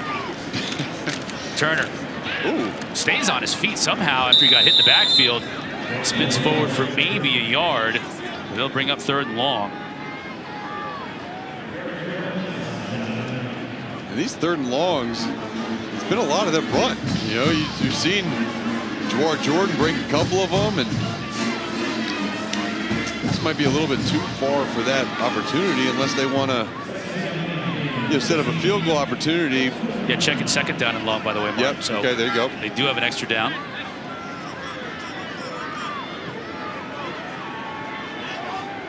Ford is in motion now tight. Braden Smith. Little flip to Huggins Bruce. Defended well by the Bearcats. Maybe picked up a yard at most. I'll just replay that same comment I had before. 3rd down, they've been doing some outside stretch, and I see like this now would be a play action spot for me, right? We've had effective runs in this same area of the field. Now maybe we get Huggins Bruce, you know, their speedy wide receiver. Maybe we see if we can get him on an inside fade route or something like that. He's at the top of the screen. A Turner in the backfield. Give to Turner, nowhere to go. Absolutely nowhere to go, stuffed. Eric Phillips made the stop. Jabari Taylor was there to fill the hole, and Cincinnati's defense steps up big. Yeah, Jabari Taylor, great job. You know, any time that you start to see repetition defensively, you play for it, right? You see everybody on that defense shuffle over to that right side of the offensive line where they've been continually getting gashed. No, we're not going to let this go down again. And good stop, forcing the field goal attempt in this windy ballpark. James Turner, veteran, 19 of 21 on the year, long of 48. This is 47. Got plenty of distance, and he's got it.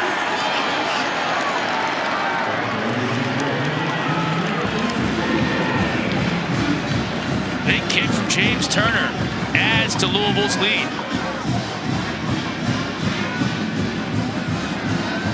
As we see the Louisville band, don't forget, coming up on ESPN, Florida taking on number 14, Oregon State, followed by Rice and Southern Miss and North Texas and Boise State. Then at 3:30 on ABC, Washington State takes on Fresno State. Then the nightcap, SMU and BYU. All games not only on ESPN and on ABC, but can be seen on that ESPN app as well. Full day of college football for you today on ESPN networks. Really kicking off bowl season. You know, Bowl Mania started yesterday, I guess, with the Bahamas Bowl. I still don't know how those guys get that assignment every year. But clearly, as I was watching that and looking out the window, and our weather, which was almost biblical here in Boston. Yeah, you always see that one, and then you're like, oh, the Hawaii Bowl. That'd be a good Christmas vacation.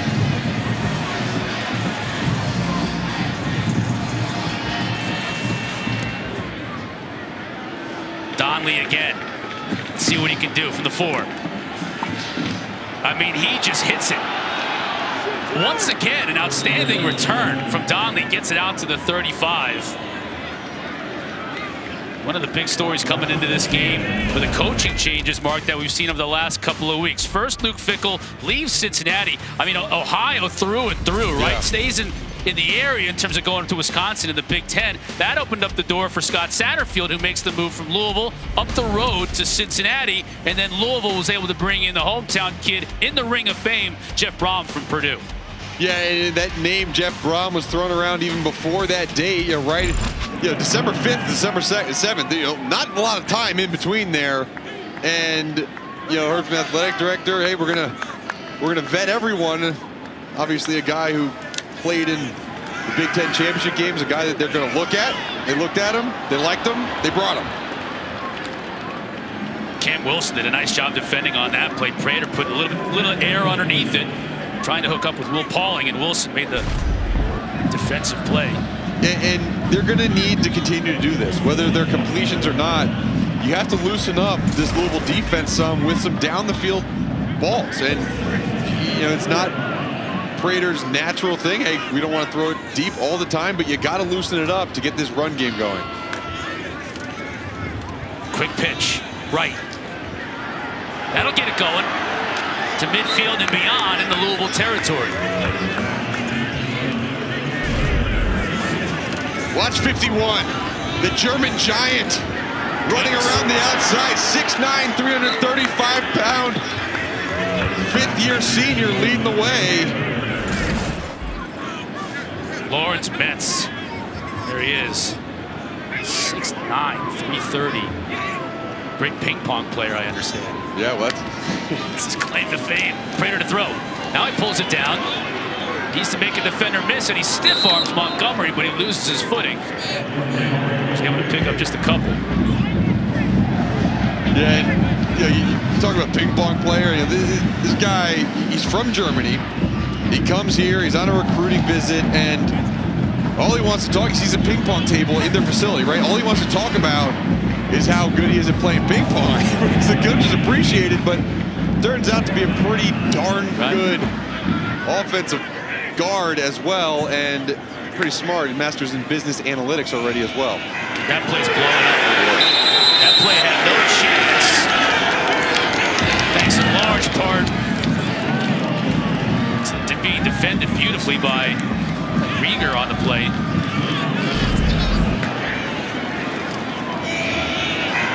And Jake Rieger on the stop.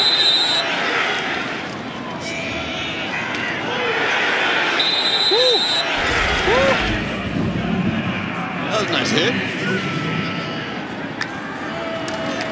Play coming off the edge. Ooh. That ball got deflected right at the line of scrimmage, incomplete. On third down. Again, more pressure. More pressure by this defense, and there's a good look at Mark Ivey. His D-line is getting to work. They are getting to work today, for sure. He's got to be really pleased with the performance that he's seen. Having a word with Kendrick Duncan. Doesn't want us to understand what he's saying. Read lips. Yep. Got it. Forcing another punt. Fletcher's gotten some work today for Cincinnati. End over end kick. Smith had a chance to return it, but he was met immediately by that Cincinnati Bearcat coverage team, Carson Pfeiffer. And Mark Ivey, this is not just today, but this guy goes nuts. You see a little, the tongue wag, that little tongue wag on. This happens. We asked him about it. He goes, it's just natural.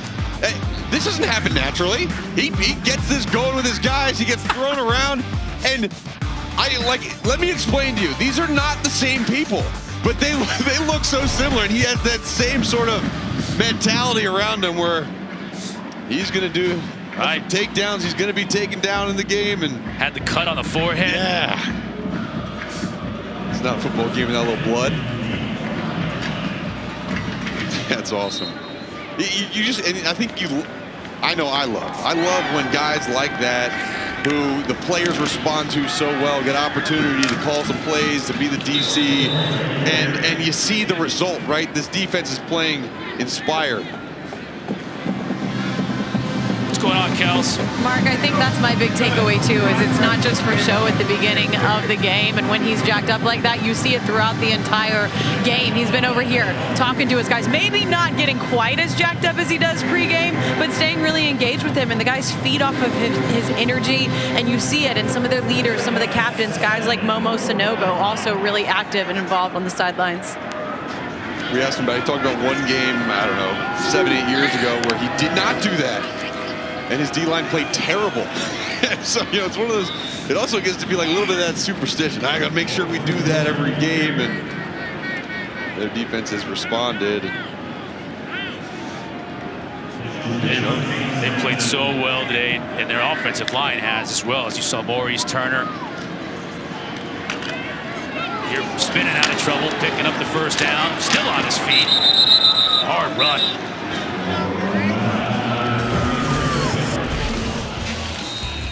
Ivey's been contagious with that energy.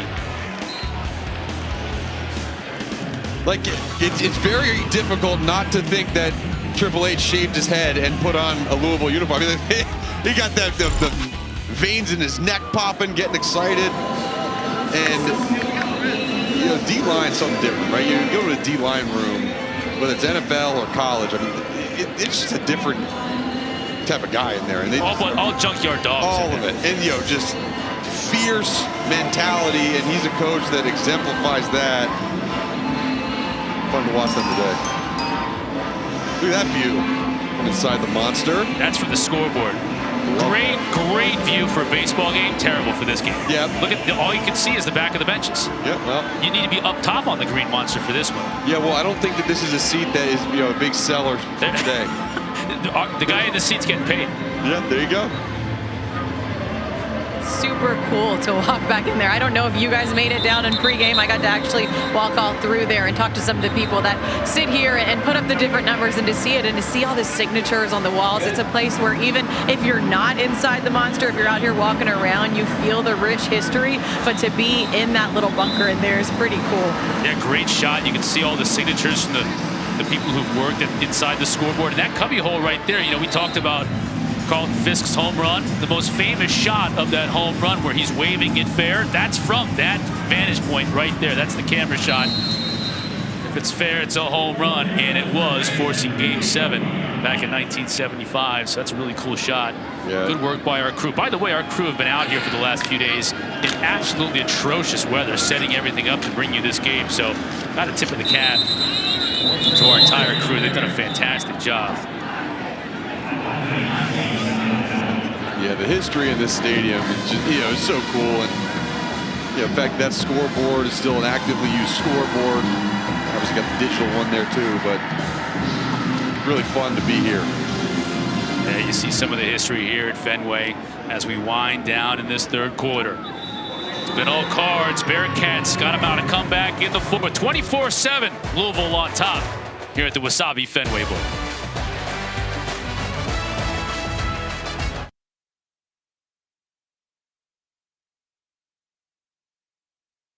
24-7, Louisville on top. Little Neil Diamond to get us back into it. Everybody on the green monster excited about it. Why not? This is the only stadium where that's legit. You're gonna sing Sweet Caroline. You can do it here. I'll even give you at a Patriots game. I'll give you, you know, a Celtics or Bruins game. I'll even give you Boston College. This is the town that's legit. Outside of that, you gotta come with your own song. I can't tell you how many games we've called where that comes on and Chris is like, this is for Fenway. It's not yours. Smith, that's a great passing catch. Nice play. They've been trying to get Braden Smith the ball throughout this game. We've seen him throw the pass. We've seen him on the reverse. Just a really good corner route and a great delivery from Brock. Well, Jeff Brom, we talked to him earlier. He has to be excited about that pass. That is right on the money. Moves the chains. Now into Cincinnati territory once again. Here's Smith in motion. He can throw it if he wants to, and he does. Second time today. This time he's picked. Amorian Smith makes the interception, and he's still on his feet. Finally tackled at the 40-yard line. Braden Smith's first pass of the day was overthrown, and that one was well underthrown and allowed Amorian Smith to come and make the pick. Yeah, you know, it's just been, you went one too many times to the well. You know, this is the third time. This is the third time where they've given the ball to number 4 where he's had the opportunity to throw it. He threw one earlier, he pulled one down, didn't throw it, and that one, you know, it's not a trick play anymore when you've done it 4 times in a game. So heads up play by Cincinnati, and that could be the momentum changing play that gets Evan Prater going.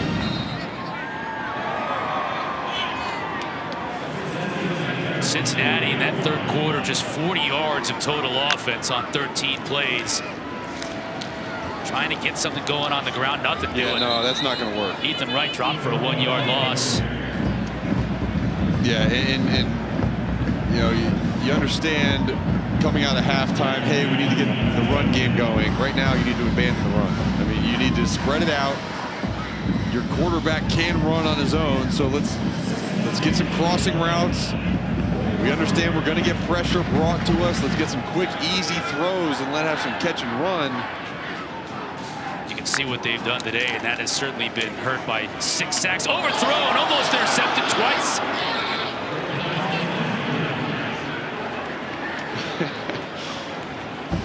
First, it was Jarvis Brownlee who almost got it, and then it was almost a gift for Brown. Look at this.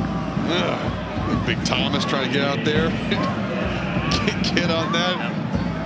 I can't believe it. What do you mean you can't believe it? You haven't caught a pass in your career. I always did that when the ball got near me too. Tuffy Thomas was almost at Brownlee's gift. Falls incomplete. 3rd and 11.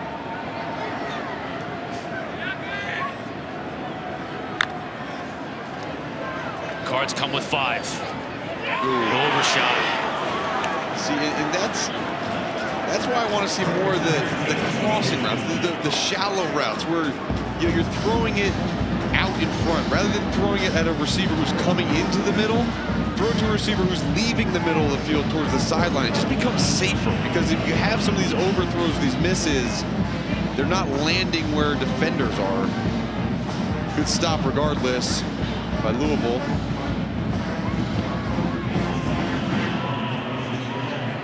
Braden Smith back to return this Fletcher punt.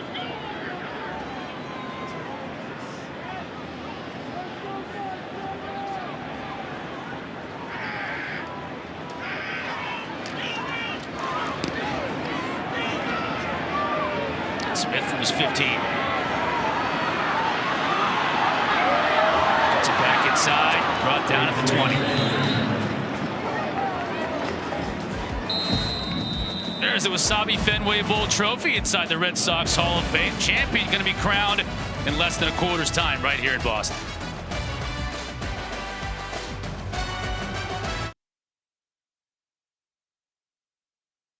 Yeah, it's been pressure, and it's been constant pressure, right? I mean, first you saw that one Momo Sanogo, and then it's just been a litany of Louisville Cardinals living in the backfield. They brought 5, they brought 4, they brought 6, they brought 7. They're bringing all-out pressure at times, just daring Evan Prater to throw the ball over their heads. And you see, this is not something new. 48 sacks, most in the FBS.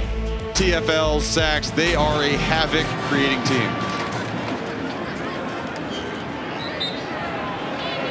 Nothing doing that time as big old Jawan Briggs put the stop on Jawar Jordan.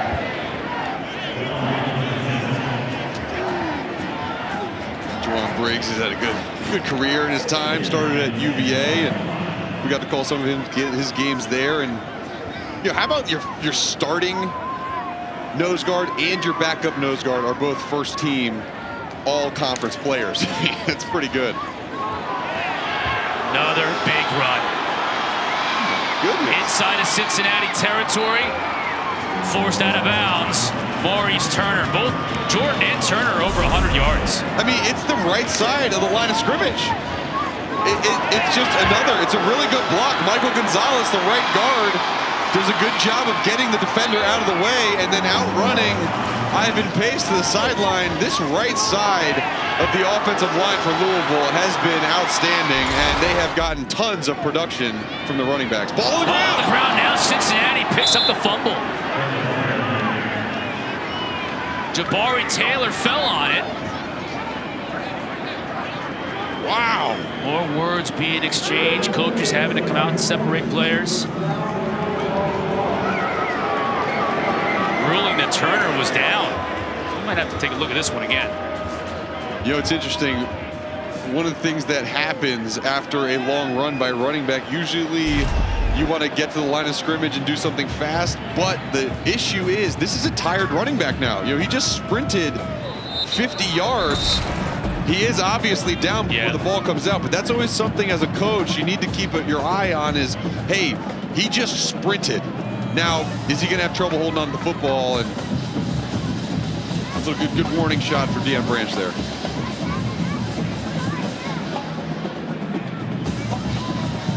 Timeout on the field. We'll take a break with it. There's the trophy. Going to be handed out shortly.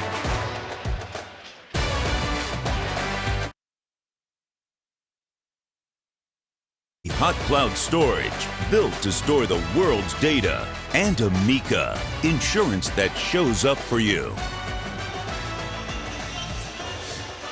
Great seeing Lee Corso there, Howard Schnellenberger, Coach Kelly as well. A lot of great coaches have coached in this rivalry over the years. Kagan Ailes going to be awarded to the winner today. Been a while since they played, all the way back in 2013, the last time, and Louisville won on that day. Take a look at this replay. Looks like Turner was down, both the left and the right knee here, Mark. Yeah, they both hit down, and did a good job bringing that to replay because it was right in the middle of the pile, but that's clear right there.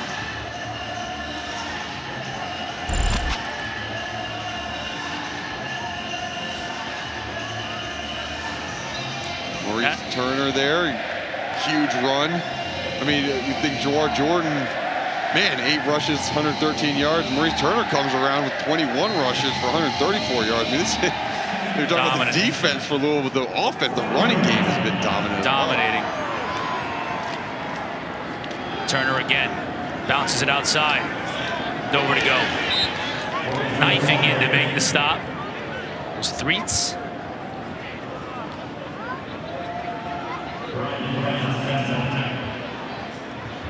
Third down and long for the Cards.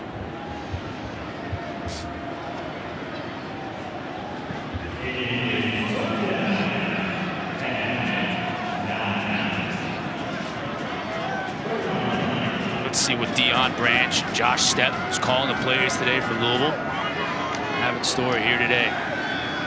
Cincinnati brings just 4, going to the end zone. That one is intercepted. Intercepted by Javon Hicks. Looking for some blockers in front.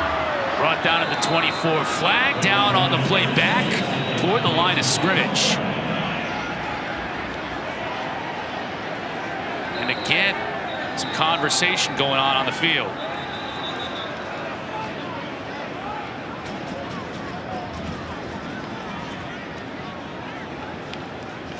Really, really easy interception for Hicks, but to check this flag.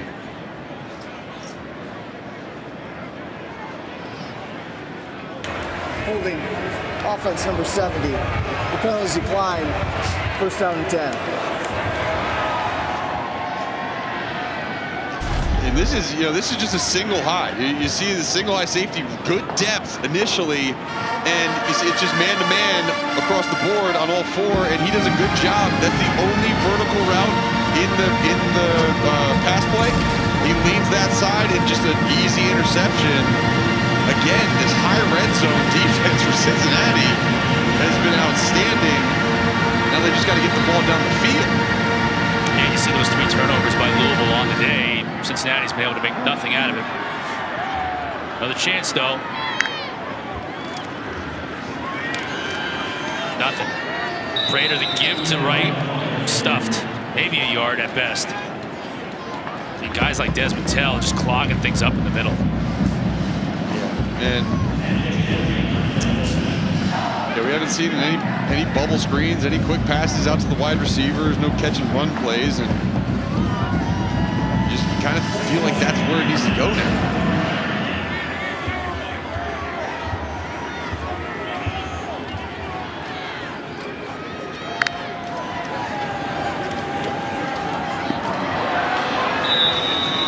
Beyond the outstretched hands of Chris Scott. 3rd down. Frustrating day passing for Prater. 7 of 15, 83 yards. Had that 1 touchdown on that great play to Wyatt Fisher. It seems like forever ago. Yeah, and a lot of those 83 yards were to Fisher on kind of broken plays. So, there's just been no rhythm. No rhythm offensively for Cincinnati. Large part of that is give credit to Louisville defense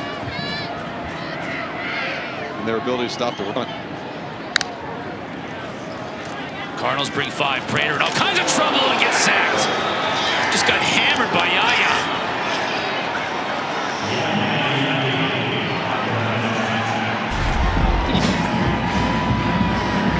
Yaya Diaby, you see him, he's on a little stunt here, and he does not get that initial pressure, but you see just his ability to keep working, and you just, you're like, Evan Prater, you see it from a mile away, like, don't turn around, oh boy!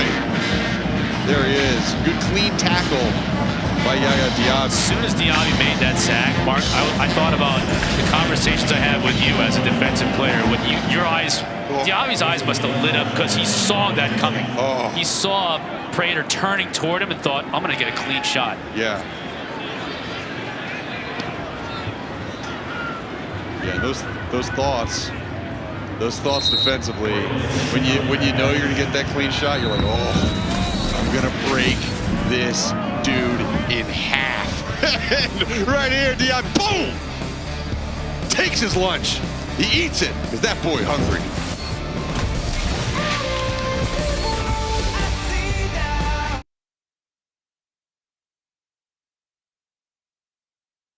Following us, 24-7, our score in the 4th quarter.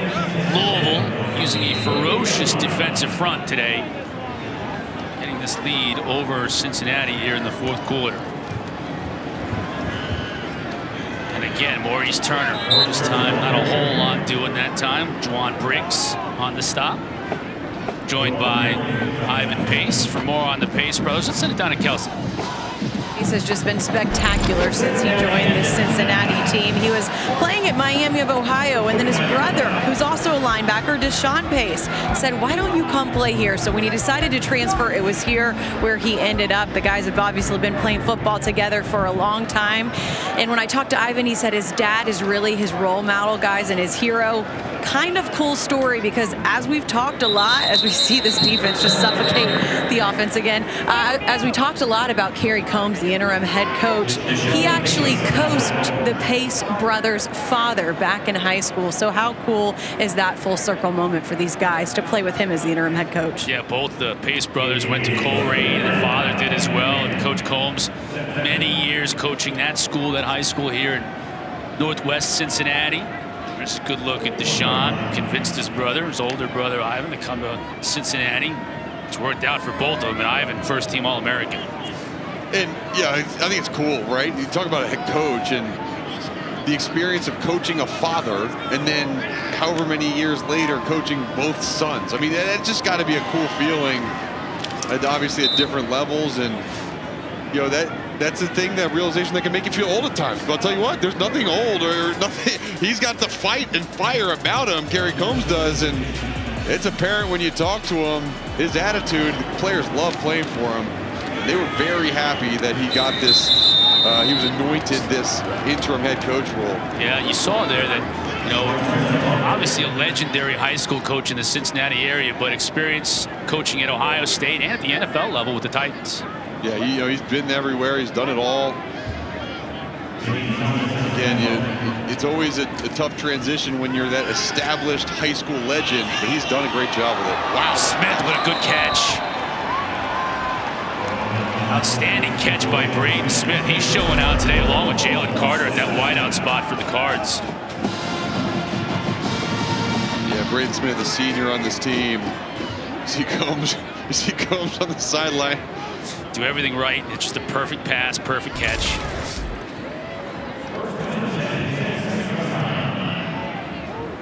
Cards moving once again, mixing up the pass and the run beautifully. Jawhar Jordan back in the game. Had a huge first half. It's been more Maurice Turner in the second. Jordan.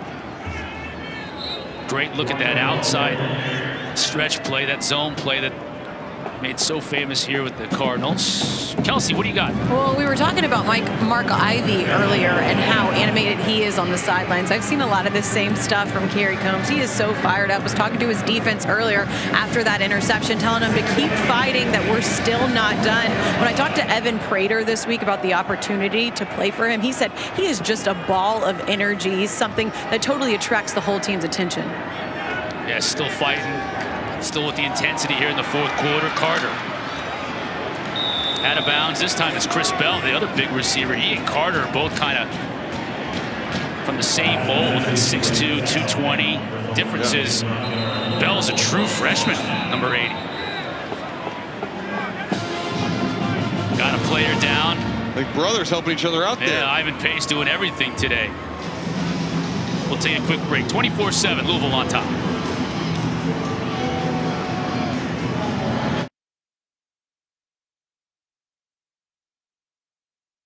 Semifinals, the Verbo Fiesta Bowl, Michigan and TCU. That's on the 31st.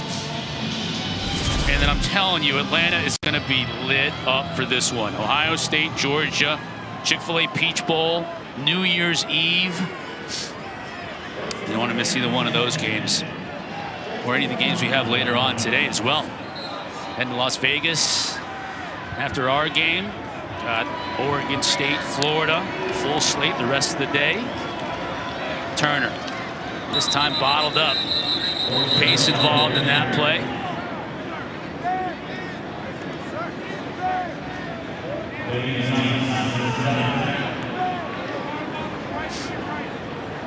Clock winding inside of 6 minutes. Louisville more than happy to take their time in between plays.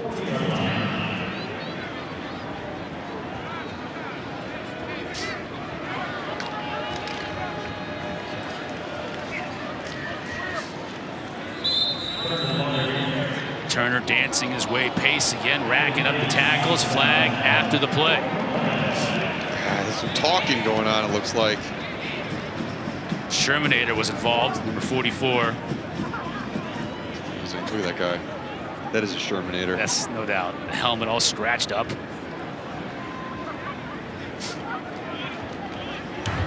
After the play was over, unsportsmanlike conduct, defense number 7. The penalty being forced half the distance to the goal line and includes an automatic first down. Jaheim Thomas, got to make sure you don't lose your head in a situation like this. Yeah, you never want the camera ISO on you because of that.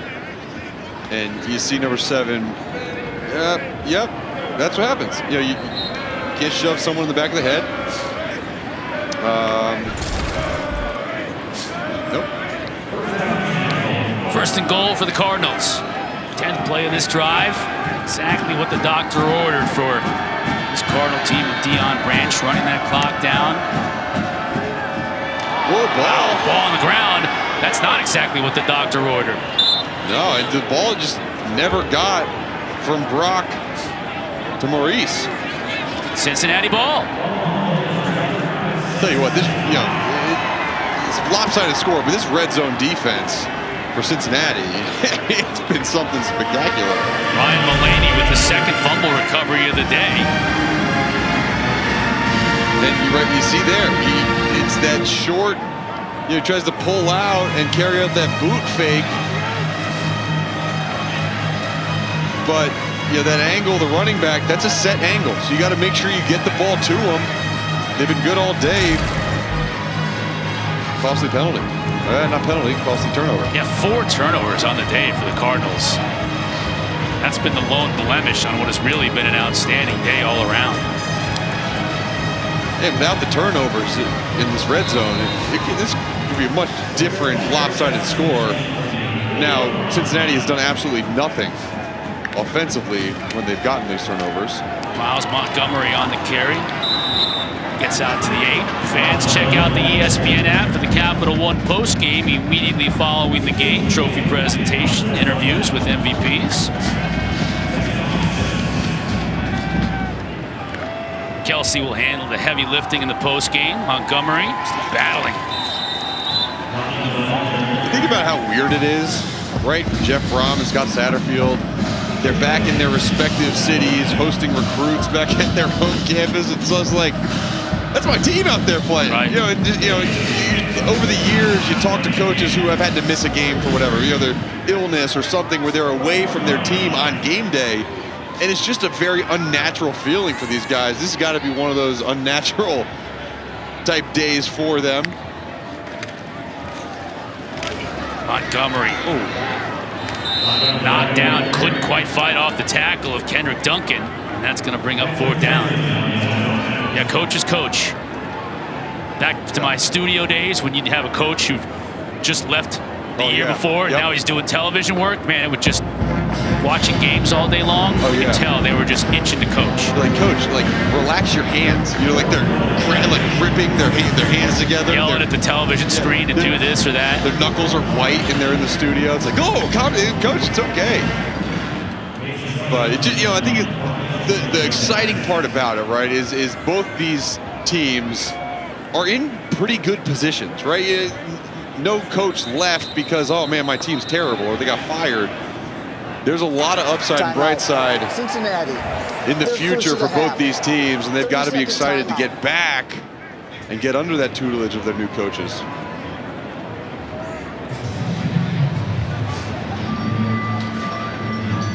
Cincinnati calls timeout on the field.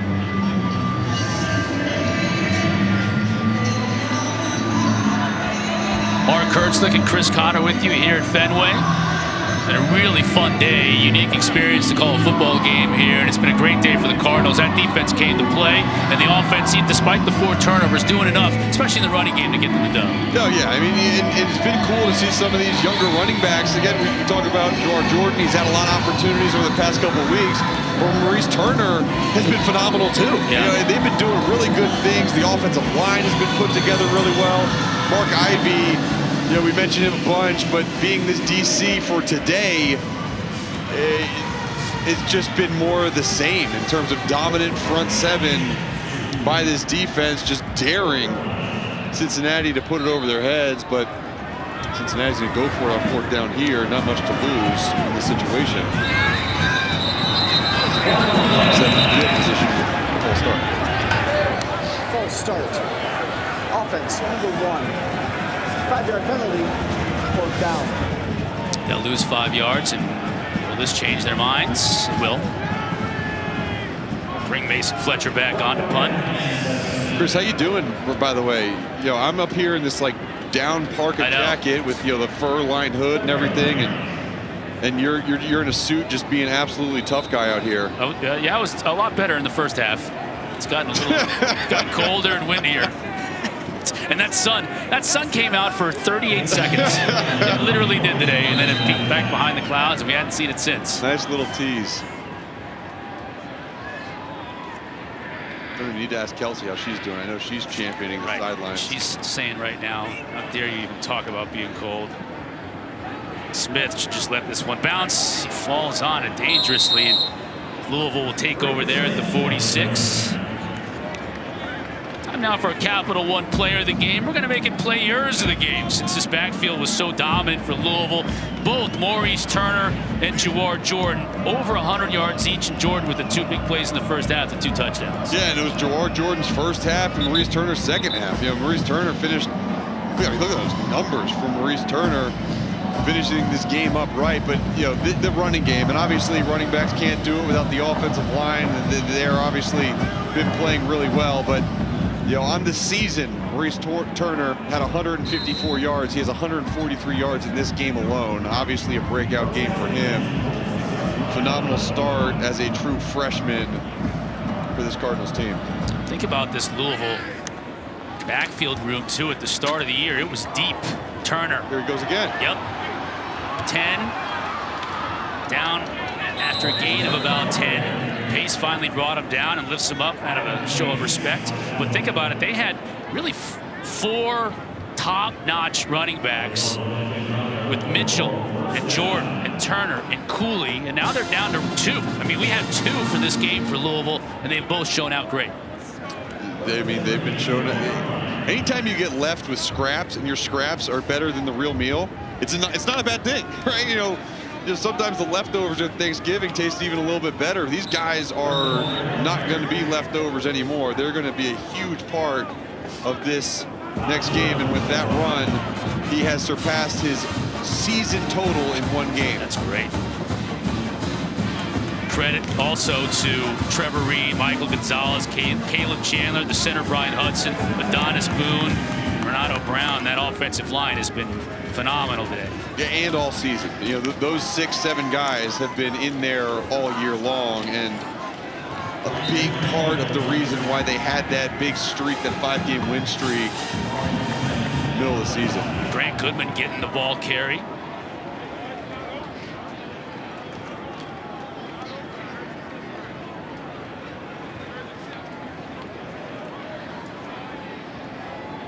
Here's Pesky's pole. Haven't really been down in the red zone very much today, so it hadn't gotten in our way much. Nope.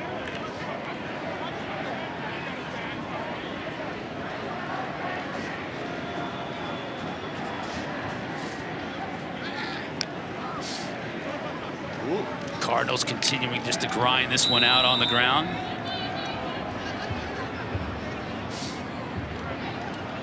Final minute of action. There's Deion Branch. You can go 1-0. Yep.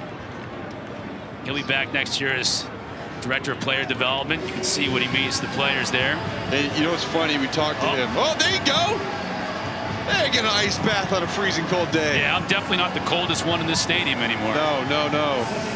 He's got a lot of good, like, not good hair, amazing hair to deflect a lot of that, which is nice. But you know, we talked to him. He said, you know, there's going to be some point in this game where, you know, I've told my wife, told my kids, hey, I'm not going to be a head coach. You know, it's too much time. But at some point during this game, I'm going to be like, nah, I could see myself being a head coach one day. That time might be right.